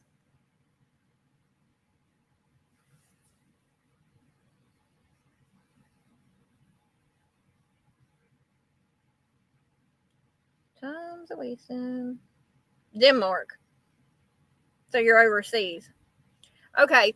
Well, here's the deal. Over here in America, We are against human trafficking and we are against domestic violence and things like that. You are in a United States of America, affiliated with multiple agencies, even though I don't like the police or anything like that. But anyway, do you want to spend the rest of your life in an international prison? Because here's how it goes. When you come into somebody's chat and you go to talking inappropriate and vulgar things that are not appreciated, especially to someone who has been a victim of that stuff, you do want to spend the rest of your life in an international prison? Y'all crack me up. Y'all do. You people overseas crack me up. There is so much more to life than abusing women, holding women against their block him. Get him out of here, September. I asked him if he wanted to spend the rest of his life in an international prison. Kick him out. He's gone. I ain't wasting no more time on that. See, the little 5 minutes I just wasted talking to him, we could have been finding out information about this case. So get him out of here.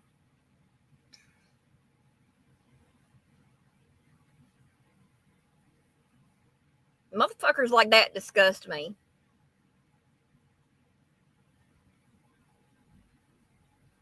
Mm-mm-mm.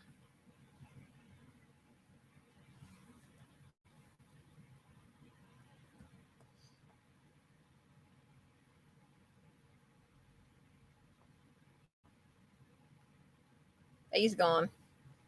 Let's block for 5 minutes, but they kill me. Kill me. Now, where were we at?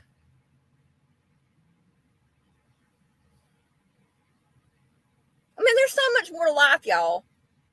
Men and women watching this, there's so much more to life than getting beat on, getting abused.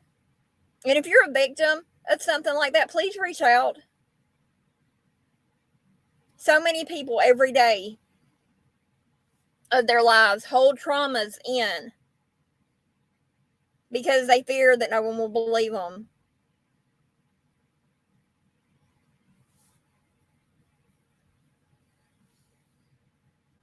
It pisses me off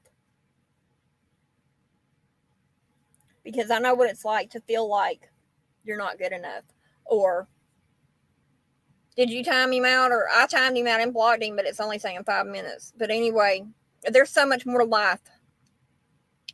You're sitting here and you're watching this live or this video right now. I see 5 eyes.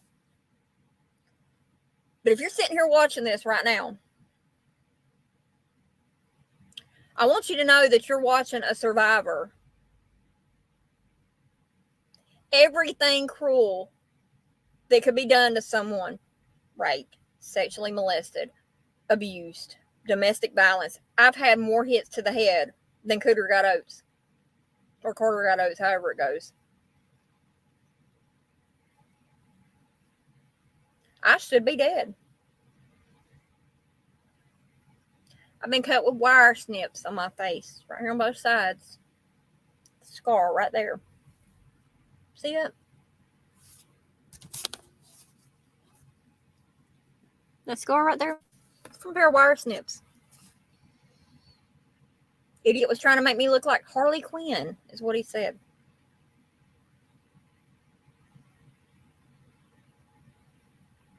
Well, I've got him blocked for 5 minutes, so if he pops back in, I'll get him. And see, I leave my chat open so anyone can come in pretty much. For the simple fact, you never know when someone is just going to be going through YouTube looking for a video to harm themselves, to be honest. And they come across some toothless woman talking, and they pop in. And they pop in and they say stuff like he said. But he's a 32-year-old who wants to be bullied. So you know what that tells me? And he's in Denmark. So that tells me that he's either one been abused himself or he is one who does abuse. He's a dominatrix.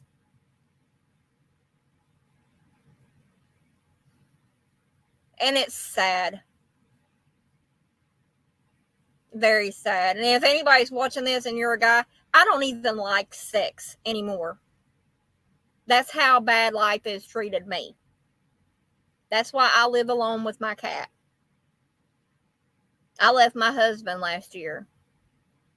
He was cheating on me anyway, but I left my husband last year. Because I deserve better. Man, woman, teenager, even children. You deserve better than to live in a life of abuse, child abuse, and sexual abuse. Because it happens to kids every fucking day. And then guess what happens? The kids go missing.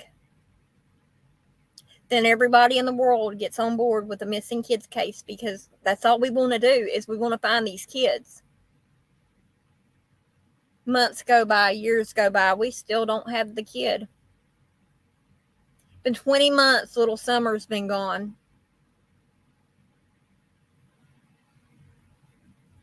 Look at Kyron's case, 2007, 20 years.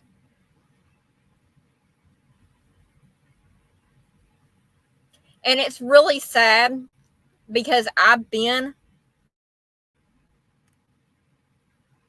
held hostage against my will. And my family went to the sheriff's department. And if I went to surface the next day, I'd have been on that nameless list. The night before, the day I found out I was, the cops were looking for me because my family was looking for me. A deputy come down to the house where I was being held at, my abuser's house. And I was so ready to be gone from the moment that I ended up being there, which was a setup ordeal. And the night that the officer come down, there was Deputy Roy Moore, Mississippi County Sheriff's Department. I don't care. I'll say their name. What they gonna do? Make life hell for me? Can't be no worse than I've already lived. He come down there, and my abuser, there was a futon, and I remember the futon was against the window. And there was like right here is the futon. Right here is the arm. And I was sitting right here. There's a lamp. Well, there was a knock on the door. I think I got up and he went, and before he went out of the room though, and I knew he had a gun. He did. He had a gun. I done been pistol whipped with it. Trigger warning. Roy come down. He did not follow the protocol. Had he followed the protocol, he'd have walked through that house. And he'd have seen me because Van made me sit very still and said that if I moved, he'd been able to see the light move. And he would have because the rest of the house was dark. The only light that was on was in the room where I was being held at and the kitchen. Thank God that fucking house burned a couple years later. Thank God it did. It burned down 2 years ago. I was so happy. So happy. I did a live on it on my Facebook. Which I have a lot of my stories on Facebook. That was my platform I used for the longest. But Van had told me if he comes through here, if he has to come in here, he said, I'm going to kill him first. Then I'm going to kill you and then kill myself. I done been put through hell. I really should have just jumped out the fucking window because the window was not shut. Should have just jumped out the window, but I didn't. The next day, whenever he got Roy to leave, the cop to leave, he come in and I faked it. I cried. I was like, oh my God, they were going to take me. I did what I had to do to survive. And I'm like, this mug's going to kill me. I was like, he's going to kill me. Well, luckily my fake tears worked. The next morning, we were actually in an argument because I was begging him to let me go. Barry Morgan, Captain Barry Morgan of the Sheriff's Department, come up and knocked on the door. We were arguing. Barry should have come through the door. He should have.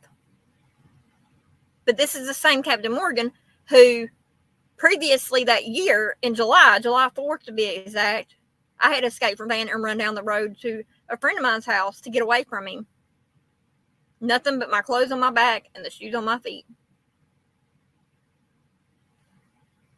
And my wallet. I luckily had my wallet, I think. Yeah, I had my wallet. I'd got where I would keep it right here in my bra. And luckily, I don't know how or whatever, he didn't take everything from me that day off of me and keep it like he usually did. Which was shocking because the 3rd was the day before and I got a check. So, again, where an officer should have just come in the house, do a walkthrough, and that's illegal to do, especially if there's someone missing. That's ground for probable cause. He didn't. So when he left, this is what I told Van. I said, Van, I said, that's twice. I said, Roy last night, Barry now. I said, the next knock that's going to come on your door is going to be from the feds. They're going to classify me as an endangered silver alert. Because I have a lot of health conditions. A lot. And I'm supposed to take medicine. I do take my medicine now like I'm supposed to. Fortunately, my health's declined quite a bit. But yeah, they would have had me as an endangered silver. So he calls his friend, Dewey. And he said, I need you to come take me to Anniston to drop Tasha off. The ride from East Prairie to Anniston is only a 5-minute ride. He had me sit on his lap in the front seat, my back to Dewey, like I was sitting like this in the seat on his lap, looking out the window. He accused me of looking at Dewey through the window. So I got punched really, really hard before he left me in Anniston.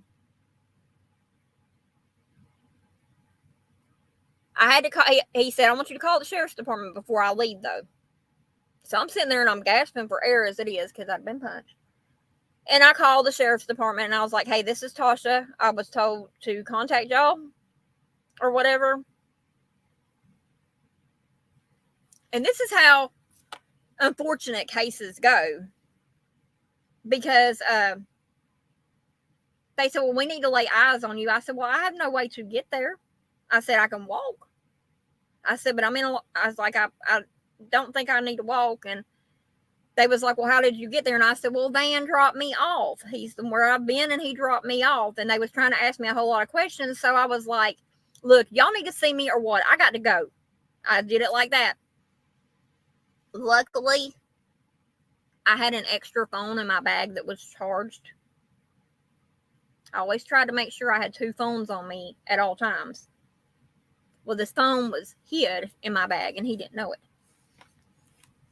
So whenever he leaves, I acted like I was going in the house. I didn't have my key with me, so I couldn't get in my house.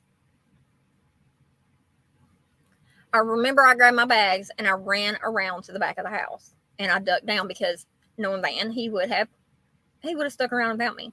So I'm back there and I'm in the backyard and I'm like digging through my bag, getting this phone out. And I called him and I said, I'm outside of my house. I cannot get in. If y'all want to see me, which would probably be a good idea, y'all need to come get me.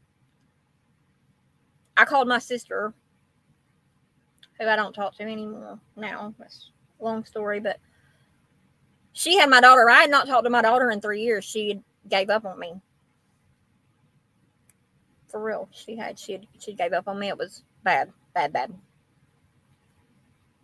My sister puts my daughter on the phone.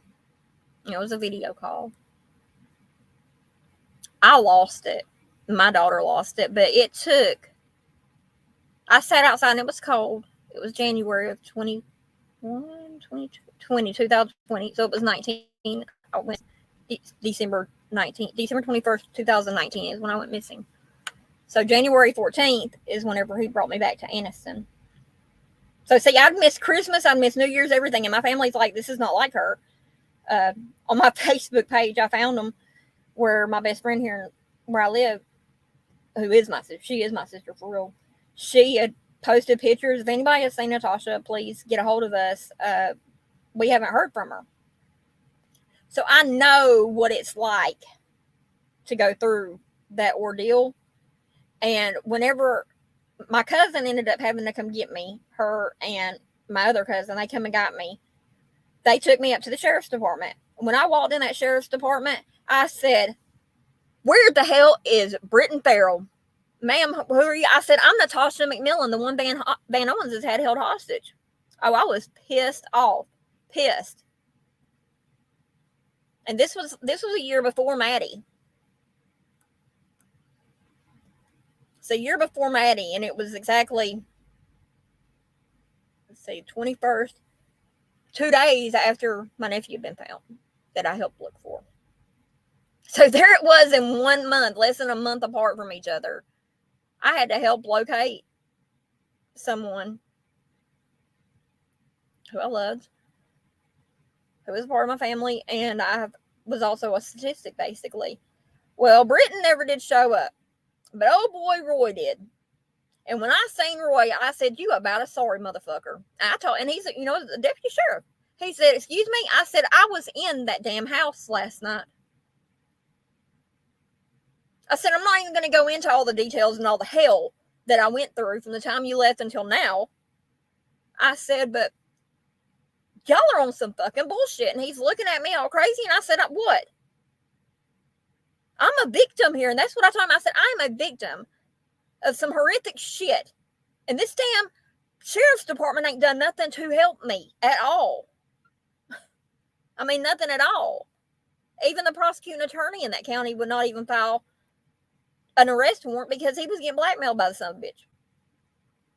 So that's why. And they did finally arrest Van. Van got arrested it was 22? I think he got arrested in 21, maybe 21. Yeah, it was 2021. He got arrested June 23rd, 2021. Thank God. Not thanks to me, because I went through hell and back to try to get him arrested, and it never would work.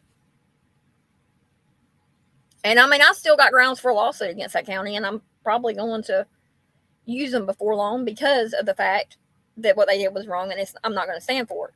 And they know. Oh, trust me, they know that their ass is going to get handed to them soon. But whenever I file that lawsuit, it's going to bring down the whole sheriff's department anyway, because it's going to have all the stuff about Maddie in it.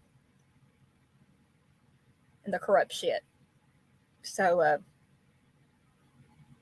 yeah, they're going to get hit. But there's another case that's going on right now that I promised I would not do anything to the sheriff's department till it was solved. So, yeah. But that's why I leave my chats open like that.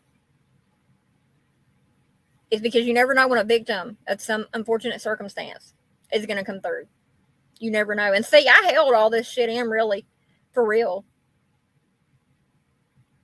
I'd started opening up some right before Maddie had passed, and I was starting to get on some platform. I got on my first platform with Leave It to Bieber. She's a mentor of mine. I love her. She's my main mentor. Bieber is. So if you're not subbed up to her, please sub up to her. She's not on as much. She's not really on as much as what she used to be. She's got great content. She used to cover a lot of cases and stuff like that. She covered my Maddies. And very appreciative of her because she gave me a voice and she listened, like the ones I work with today. They have encouraged me and listen and are friends of mine. And if I say you're my friend, that means that you're my friend. And I'm thankful for you. So that's that with dun-dun-dun-dun-dun. There's Tasha's story for today. And y'all don't have a clue. I mean, y'all might know, but I know the ones that's in here right now probably know. I do have cancer. I've fought it since 2008. I'm not taking no chemo or nothing like that. My kidneys I'm in I was in stage 3. I'm almost stage 4 now, and I can tell because I'm swelling up more and more. I won't do dialysis. I won't do none of that shit. I won't do dialysis at all, and I won't do anything like chemo or stuff like that. I did do the steroid treatment they wanted me to try this past year, and it was working. My body has accepted it until I let my daughter's grandma move in, and it caused a lot of stress. So what happened, the steroids that my body was accepting kicked it right out, and now it's bad. I don't know if you see it, my head's broke out right there, some spots, and right there. And it's from my kidneys shutting down. It's my body is not doing good. I have the Fitbit, great Fitbit to check my heart and stuff like that. And last night I was getting a couple inconclusive readings on my heart because of some stress. I'm supposed to be de-stressed.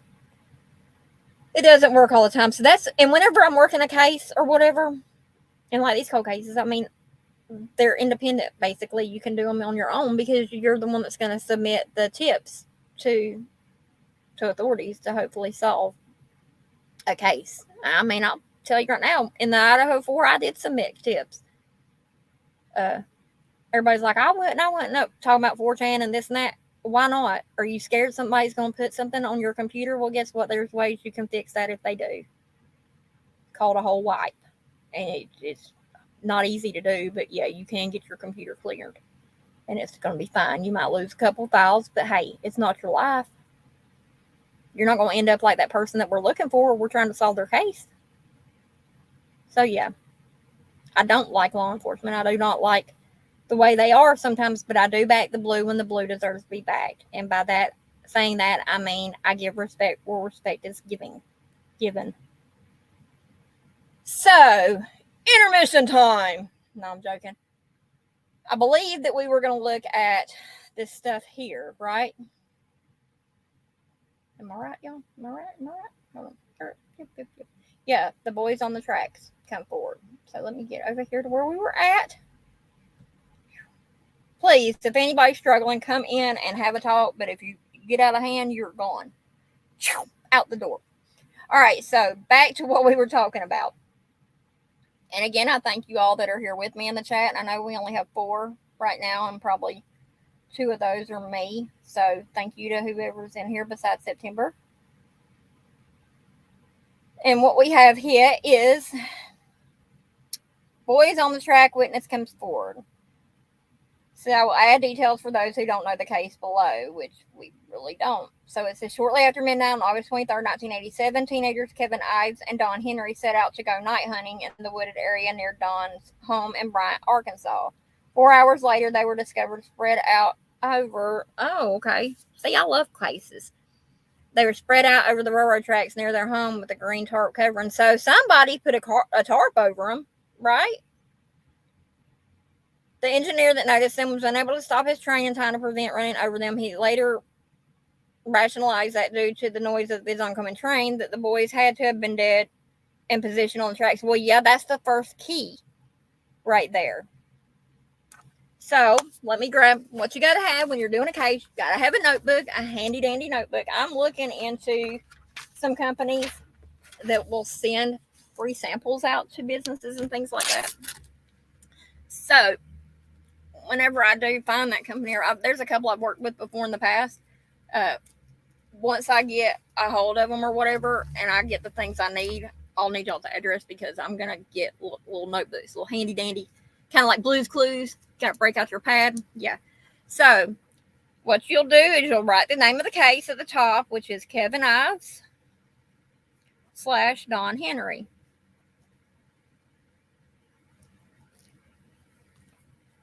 Yes, but it was never found afterwards. What, the tarp wasn't? We'll get there. Hold on, September. We're going to get there. We're going to take it step by step. So we have their names at the top and the date. So we know August 23rd, 1987 is the date they went hunting.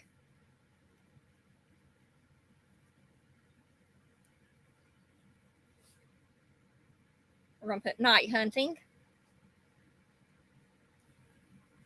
And underneath that, you'll put the location. which is Bryant, Arkansas.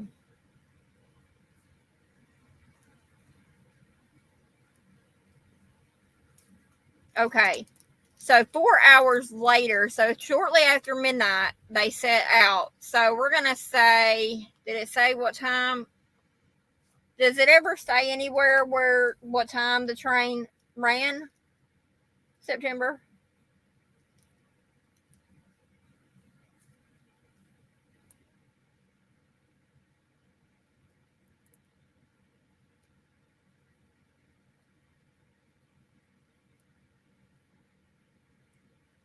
So let's see, we're just going to say about 5 a.m., 5 to 6 a.m. possibly.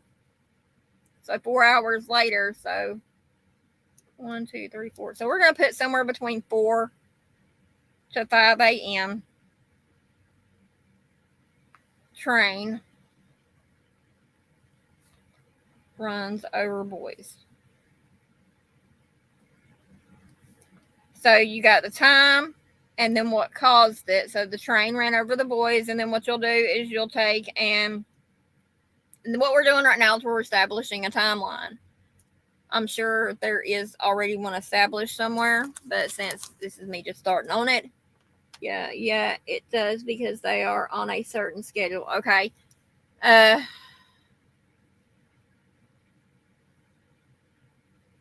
see, you got to see that right here.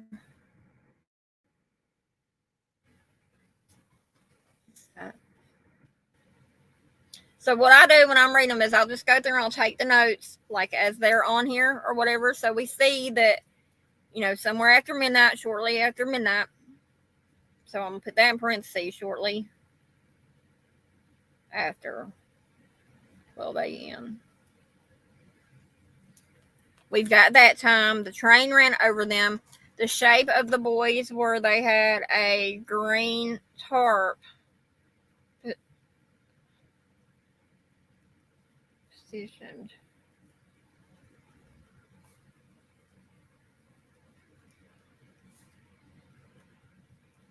Well, the green tarp, if it was never found, chances are that it got wrapped up underneath that. I mean, I'm not justifying it or whatever, but chances are that it got, yeah, that's what I wrote down, 4 to 5 a.m. Chances are that tarp, September, might have gotten hung up underneath that train. I've seen trains do some pretty amazing things with people.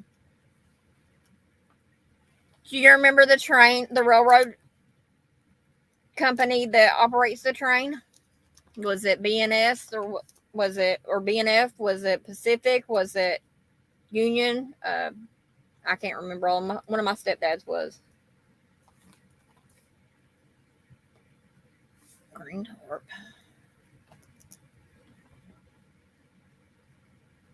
I tell you right now, I mean, the boys couldn't have laid their self. Probably wrong thinking. No, you're not. It's about right. So it's safe to say, I mean, I've never looked at this case before. This is the first time I'm looking at it. It's safe to say that those boys were positioned on that track pre-death. Because I don't see kids just laying there with a tarp over them. Just saying, even back in the 80s. Do not see it.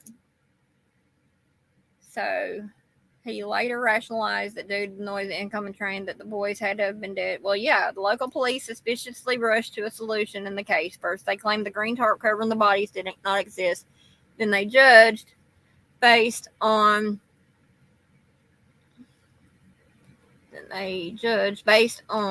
where was I at? A largely discredited medical examiner. So the medical examiner is not credible. Ooh, love it. They had passed. Okay, well, still, see here, it says they had passed out on the track after smoking marijuana. Yeah, marijuana can make you sleepy. But sleepy to the point where you're going to pass out and not know. His foot? You're kidding me. Union Pacific.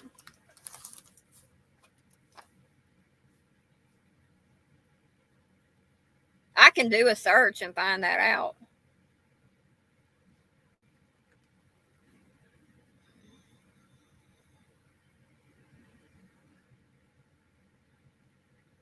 Well, I'm glad the grand jury did that. It says a few months after the deaths, the boys' parents held a press conference and the case was reopened. A grand jury overruled the ruling of accidental death and changed their deaths to probable homicide. A new medical examiner report said they had only smoked a small amount of marijuana prior to the deaths, making it unlikely that drugs caused them to be unconscious. Exactly.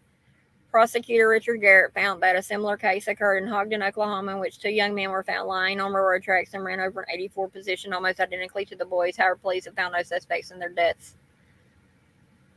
Huh. It's Clinton's. No, well, who knows, because no, he wasn't. It was Clinton's fella. Clinton's fella what? I don't know, September. We can't be getting old Bill Clinton in on it.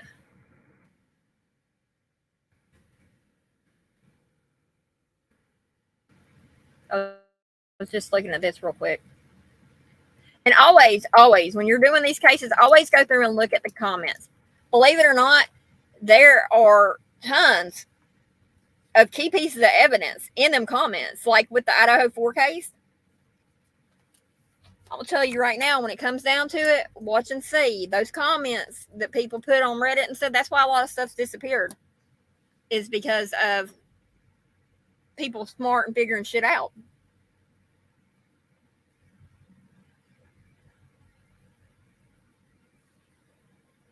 So Bill Clinton allowed it to, I mean, I'm lost on you right there with that.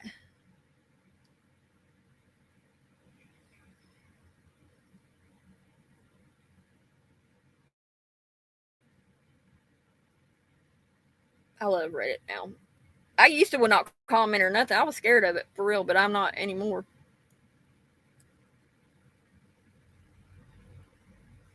What are you telling me, September? Well, who knows? Because Kevin's foot and several items were found days later. It was the Union Pacific, you believe. He wasn't. It was Clinton's fellow. Kevin's parents kept. Okay. Let's just stay on topic here for a minute.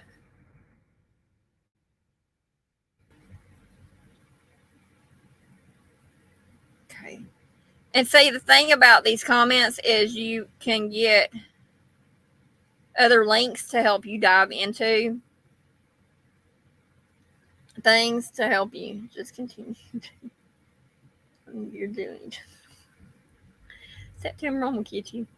Okay, so we've got that moral majority. Oh, there's the Clinton conspiracy. I see. Yeah, the moral majority was marketing a videotape calling Clinton conspiracy.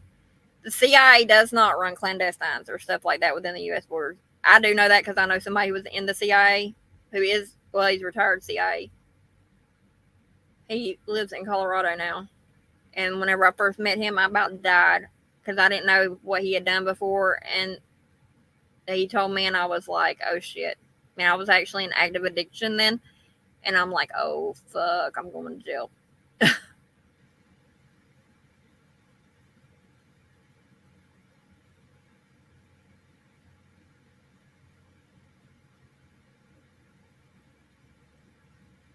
Now, right here, this comment, it says, might want to rethink what the CIA was doing in the 80s, coincidentally, in rural Arkansas. Edit. It was mainly DEA, but the CIA was involved in cocaine trafficking as well. See, Iran-Contra and our very own knowledge. That I can vouch for because I know about crooked officers. I do. So, okay, now I see what. Now I think I get what you're talking about.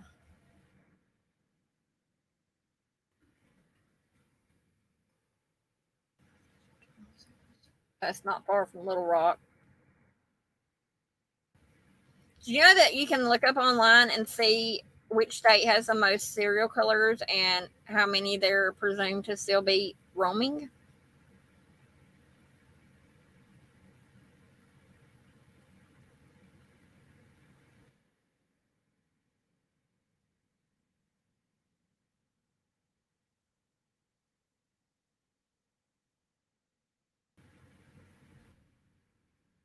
This right here, and you got to be careful on Reddit too, because yeah,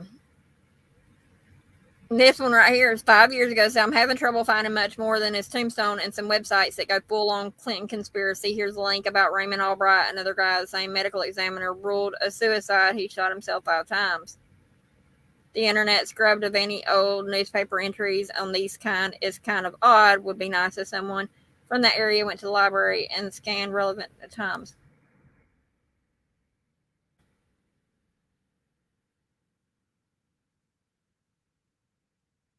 So it says here True Crime Garage covers it. I don't know if True Crime Garage is still on YouTube or not, but what you'll do is, like, at the bottom of your page, or I do, I take a section, and the notebooks I get y'all, the way I'm wanting them done is it'll have certain sections to them. So I call this the internet influence. So we have here True Crime Garage.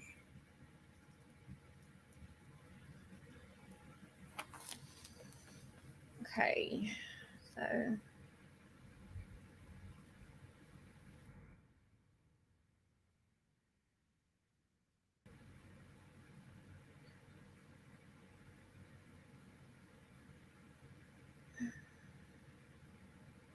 says here that Haynes guy is a whack job. He might have had too many hits to the head, but I mean, all things are, and the way I do it is whenever I'm like dealing with a case, like there's one I'm dealing with, there's one I write questions down that I would ask. Well, if the questions seem off that I'm going to ask, a witness, like if you witnessed it, what all, there's different things that you ask, which there's a site, I can't remember what it is right off the top of my head. I'll drop it on the sheet whenever I do the face sheet. It'll have resources that you can look to find stuff. And I mean, use your own resources as well. But, yeah. See, like this one right here. It says, do you have any evidence of passerby witnesses, not people with a load of information, just witnesses passing by, drug drops, being routinely killed for simply being near drug drops? Because people conduct drug transactions every manner of ways with any number of witnesses without people being killed. I've seen dozens of drug transactions happen on the street in broad daylight with men, women, children, and police officers, everyone in plain sight. Sometimes in flamboyant, dramatic ways, people worried about getting in trouble guard drug offenses usually don't want to avoid the relatively small possible punishment by risking as much larger punishment for murder. If they had wandered into something super suspicious like a cartel deal or big grow operation, why would anyone kill them in such a blatant way with witnesses to boot? If it was serious enough to kill them, why would they have posed them on the tracks for everyone to see and make a big deal of, instead of burying them in the woods or throwing them in a lake so they wouldn't be found? See, that right there, basically was told what to say. His name, Billy Jack Haynes. That's messed up. My brother's name was Billy Jack. Huh. What that person just wrote right there, that's the kind of things you want to look for, the kind of questions you want to look for and stuff like that in cases.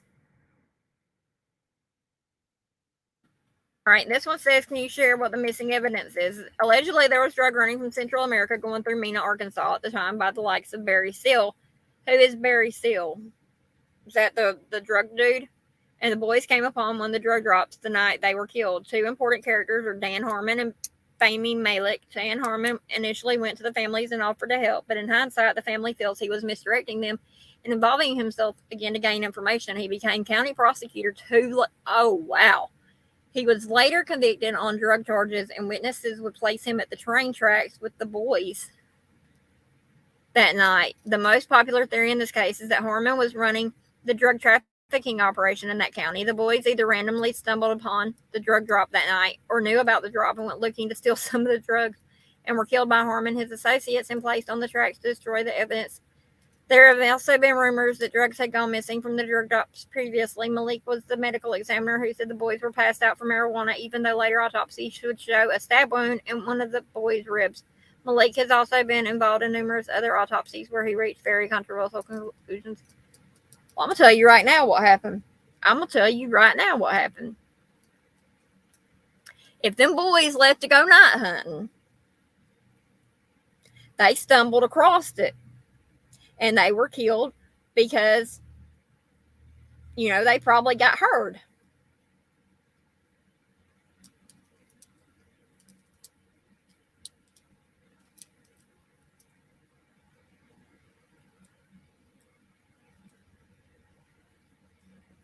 Exactly. And that's what happened. Because let me ask you something. Do you know what weed usually wrapped up in a big, large thing, like when they're doing a drug thing? I know you used to. That's what they use.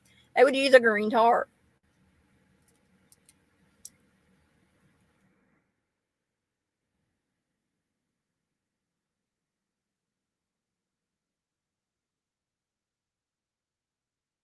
Boys on the Track series. Okay.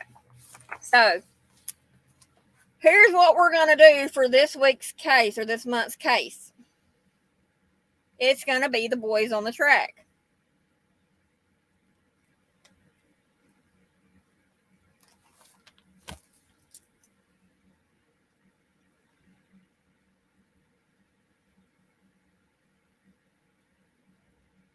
And why would they need a tarp for? I mean, why would they need that tarp? For DNA? Is that what I'm guessing, DNA? Were the boys buried or cremated?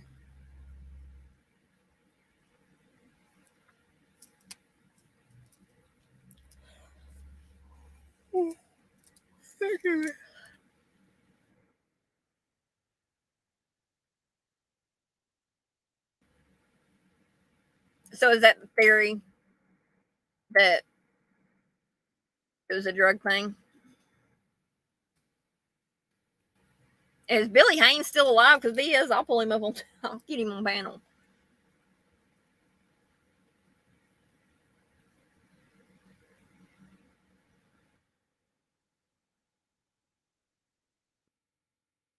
You never know who's got mafia connections. I'm gonna tell you that right now. The mafia and the cartel connections. You never know who's got those connections.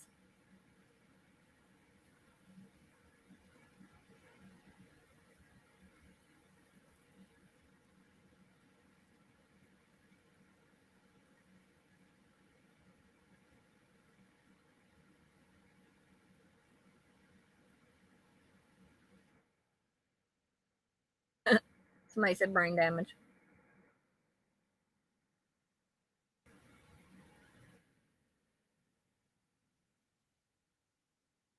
Ain't nothing wrong with GoFundMe. I mean, for real. And I'm gonna tell you right now, not all people will exploit families. That's some tragedy pimps right there for you. I take donations, and the only reason I take them is because I have to, get my internet and stuff like that. That's what mine goes to, that and food. So, yeah, that's what mine goes to. I wouldn't be able to do this live right now if it wasn't for a donation. So, appreciative of all donations. But as far as the GoFundMe, I'm not sending them to GoFundMe. I mean, I probably should later on or whatever, but no, not for sure if cremated or not. But I know that Kevin's body was exhumed. So if he was buried, if he was exhumed.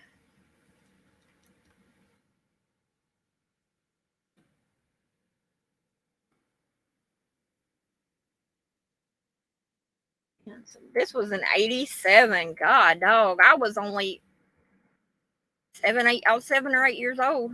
I was born in 79.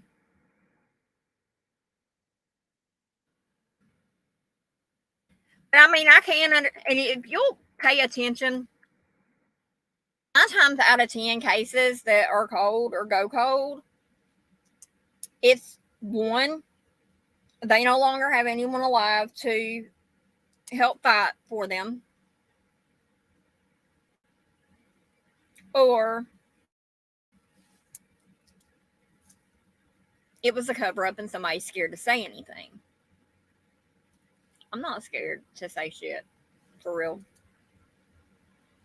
I'm not, and I think it's just me and you in here now because we got 2 eyeballs. For a second, yeah, I seen that where they did a second one. Did they do a second one on both of them?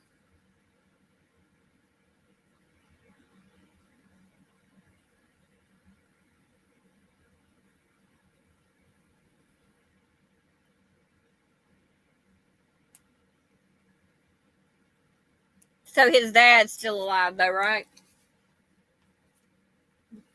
You said.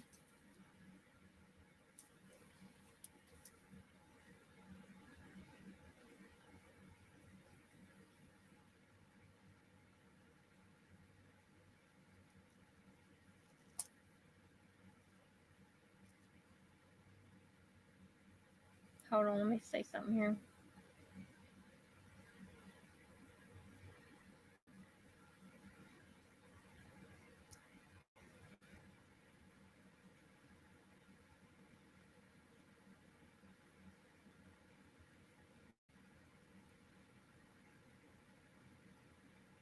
We're gonna find out here in a second. Hold on, I'll tell you.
Oh, even Medium has messed with it, huh?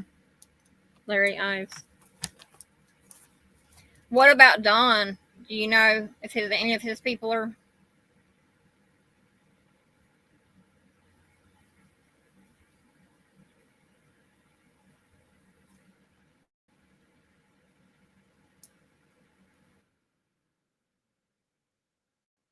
In 1989, August 20 something, 1989 is when Gina Dawn Brooks went missing in Fredericktown, and Jason Boyer says that she's in Offsets.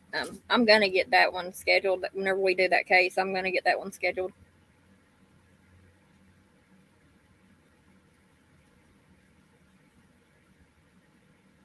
Hold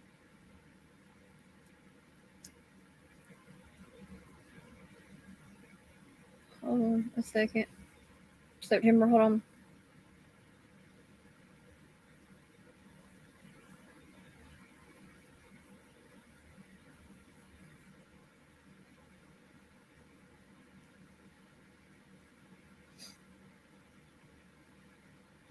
I looked over at my phone. My phone had like tons of messages on it.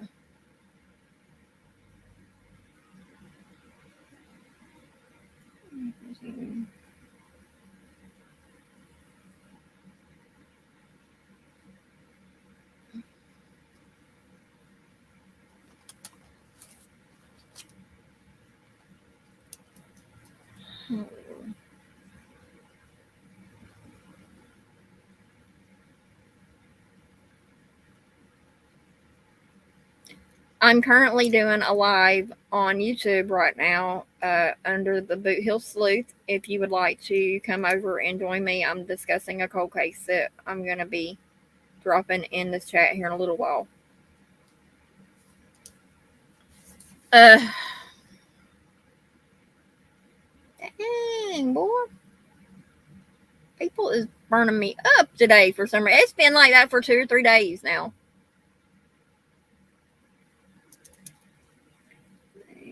Okay, I don't know. Both are for him. Yes, Kevin's dad, Larry, as I think possibly, but had second autopsy. Not sure. They didn't want to be put in the public media. They basically packed up and moved away. Don's family did. Was Don's family, what was the economic background of these two boys? Were they poverty stricken, or were they middle class, or were they upper class, or was one upper class, one middle class, one poverty? You know what I'm saying? Was one of them like that?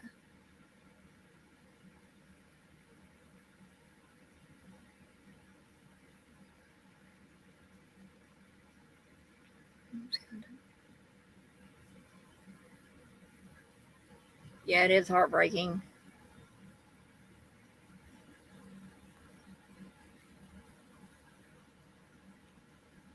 Kevin Ives, Don Henry. Dan Harmon busted again in 2010.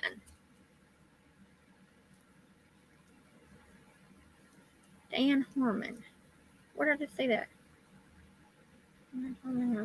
Where did I just say Dan Harmon at? I just read it somewhere. Dan Harmon is the... Who the fuck is Dan Harmon? I just had it.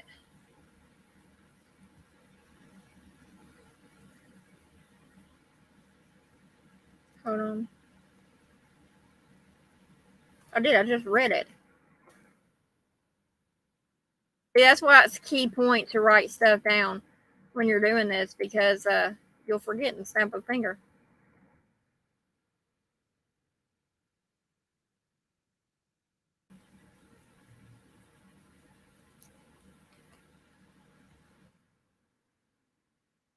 On fire. Dan Harmon's the dope man, the dodo man.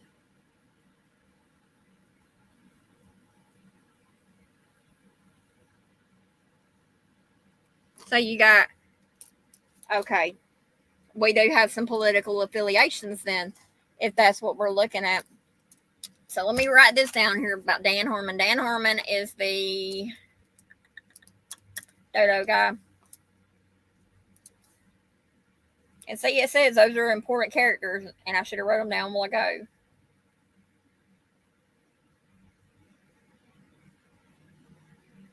And he later became prosecutor. I'm gonna definitely have to get me another notebook. And then Fahmy Malik. He ain't Fahmy. Well, he's Fahmy now. I mean, not in a good way, but yeah. And Malik was the medical examiner.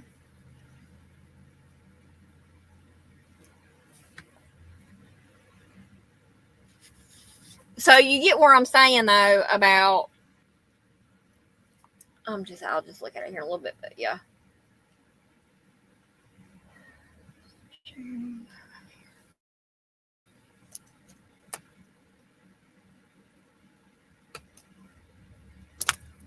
So you get where I'm coming from, though, about how to differentiate certain cases, because if there's some that are higher up in the economic thing, then that can cause things. In every case I look at or comes across our streets or whatever over here on YouTube, I try to weigh out all this and all that.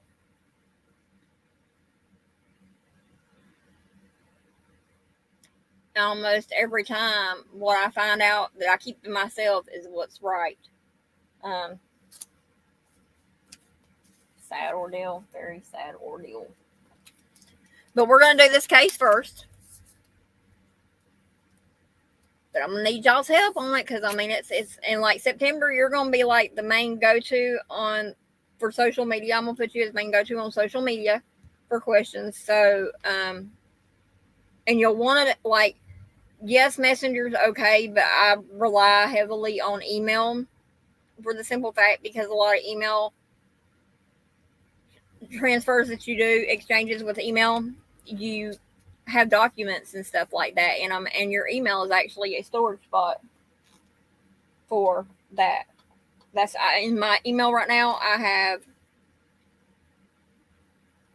folders set up for each case that I work on.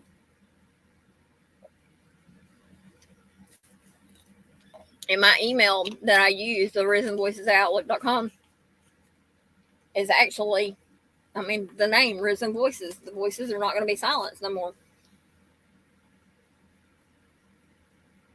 So that was back when Clinton was. Yeah, but see, here's the deal.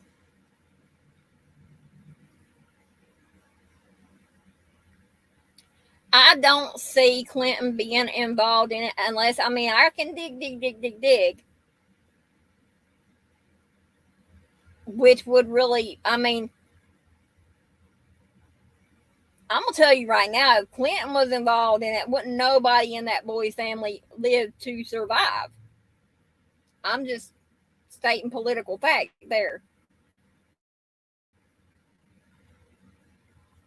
Because when you see old families getting wiped out as a suicide homicide thing like that, that's when you need to look at that the government running the state or whatever. Look at the Ciriguloni or Cariguloni, the 4 family members, the 2 autistic boys, and the mother and the. You can create Gmails all day long and Outlook. I use Outlook on my email because Microsoft you get like OneNote, and that's great to do things with. I love Microsoft. It just costs an arm and a leg if you're not in school. I usually just use my school email account, but I'm no longer in school now. So my hair is really bothering me today because I have some spots in my head and stuff. Well, say you should do one that says September Virgo at Outlook.com. Try that. And sometimes if it won't take like the whole September Virgo at Outlook.com, put a period in between the names or put a number at the back. Like, I could probably set you up one because I need to set up a thing for anyway with my company that I have. If people work for me or whatever, I have email addresses that I use. But if you want, I can set you up one and give you all the information for it.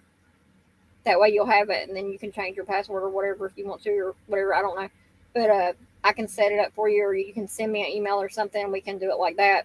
When I first started my company in 2016, everybody at my house, which they assisted me, it was my ex Chris and his son Zach lived with me, and then Chelsea. She did a lot of help with me and stuff like that. So Zach is actually the one that Madison dated at one time. That's how, yeah. So,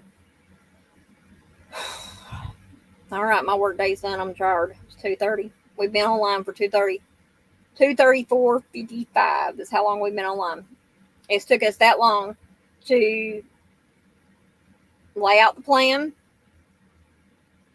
get some examples of search things that I use, and considering this is not a missing, they have been, their bodies were found. You don't have to use NamUs or stuff like that. Now, were there anyone else? Was there a lot of deaths that occurred around that time? Did a lot of people come up dead around that time that the boys did? And here's a show. I'm going to try to watch Without a Trace. Y'all remember the show Without a Trace?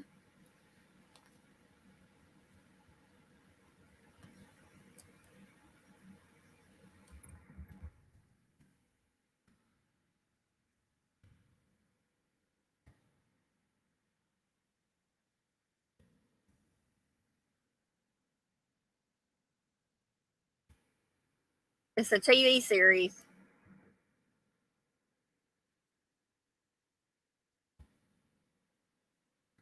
I want y'all to watch that first.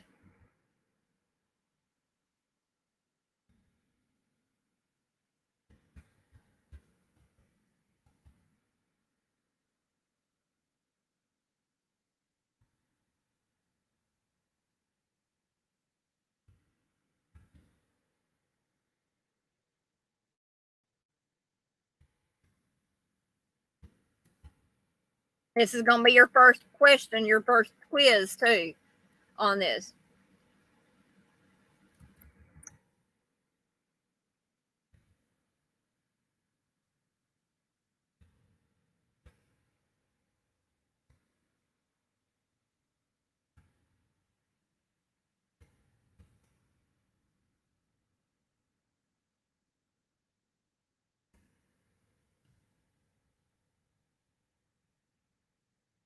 And the crew that I'm writing here is the group of people that were working with the lead investigator.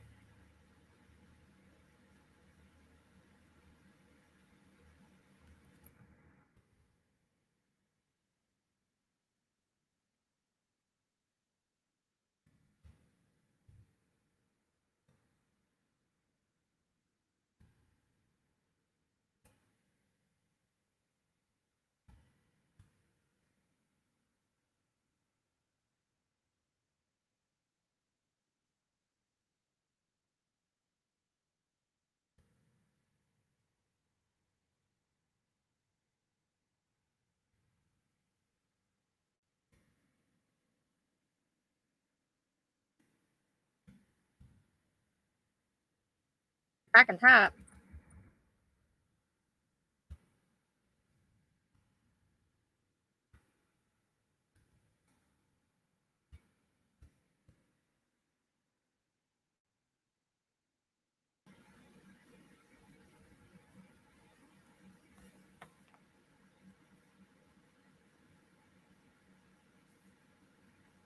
That thing I just pinned, I just starred right there.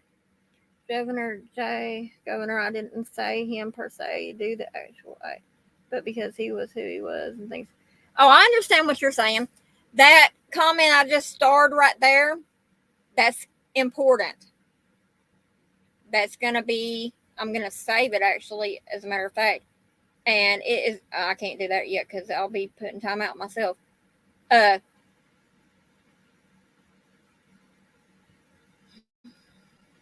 Crap.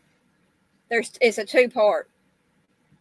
But it says, if you have not ever seen Without a Trace, a TV series, watch first before diving into this thing that we're going to do, this project we're going to do.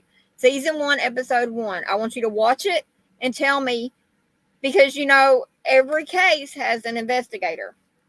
I want you to tell me who the investigator, who the main person is, like the sergeant or whatever. And then there's a group of people, which I call the crew, what each one of them did. It says, was it social media? Because, you know, in today's days, it's social media, but you got to think back in the 80s, social media didn't come about till, what, late 90s, early 2000s, or 2000s, basically. So you got to find out what position or who did the social media, who did phone records, bank records, those type of things. Because in the season 1, episode 1 of Without a Trace, it's going to have a case and it's going to have an initial meeting. And they're going to tell you those things. So make sure to watch that because you're going to get questioned about it. Welcome to the backside. The backside, this is the side of cold cases that real detectives and real investigators and things like that go, yes, I need to like yesterday. These are the type of things, what I'm doing, what I have been doing, that real detectives and real investigators do on a daily basis. This is what makes the internet sleuths that do the true crime with the large followings and stuff. This is what makes them be out in the public eye. I'm not doing it to be out in public eye. Trust me, I do not like public. I don't even like going outside to turn my water on. I don't like outside. I feel more safer inside. So, and I actually went outside yesterday. And it felt like crap mostly a lot today, for real. But I had to restabilize my camper because them storms were coming through and I didn't want to get blown away. We're going to get to it and to the bottom of it. And I pray to God Bill Clinton ain't, because I will be the one that says, you did hell and you did lie and you did cause some people to die. And that rhymed, huh? But we've been on for 2 hours and 41 minutes now. And I am getting hungry again. I just ate before I come on.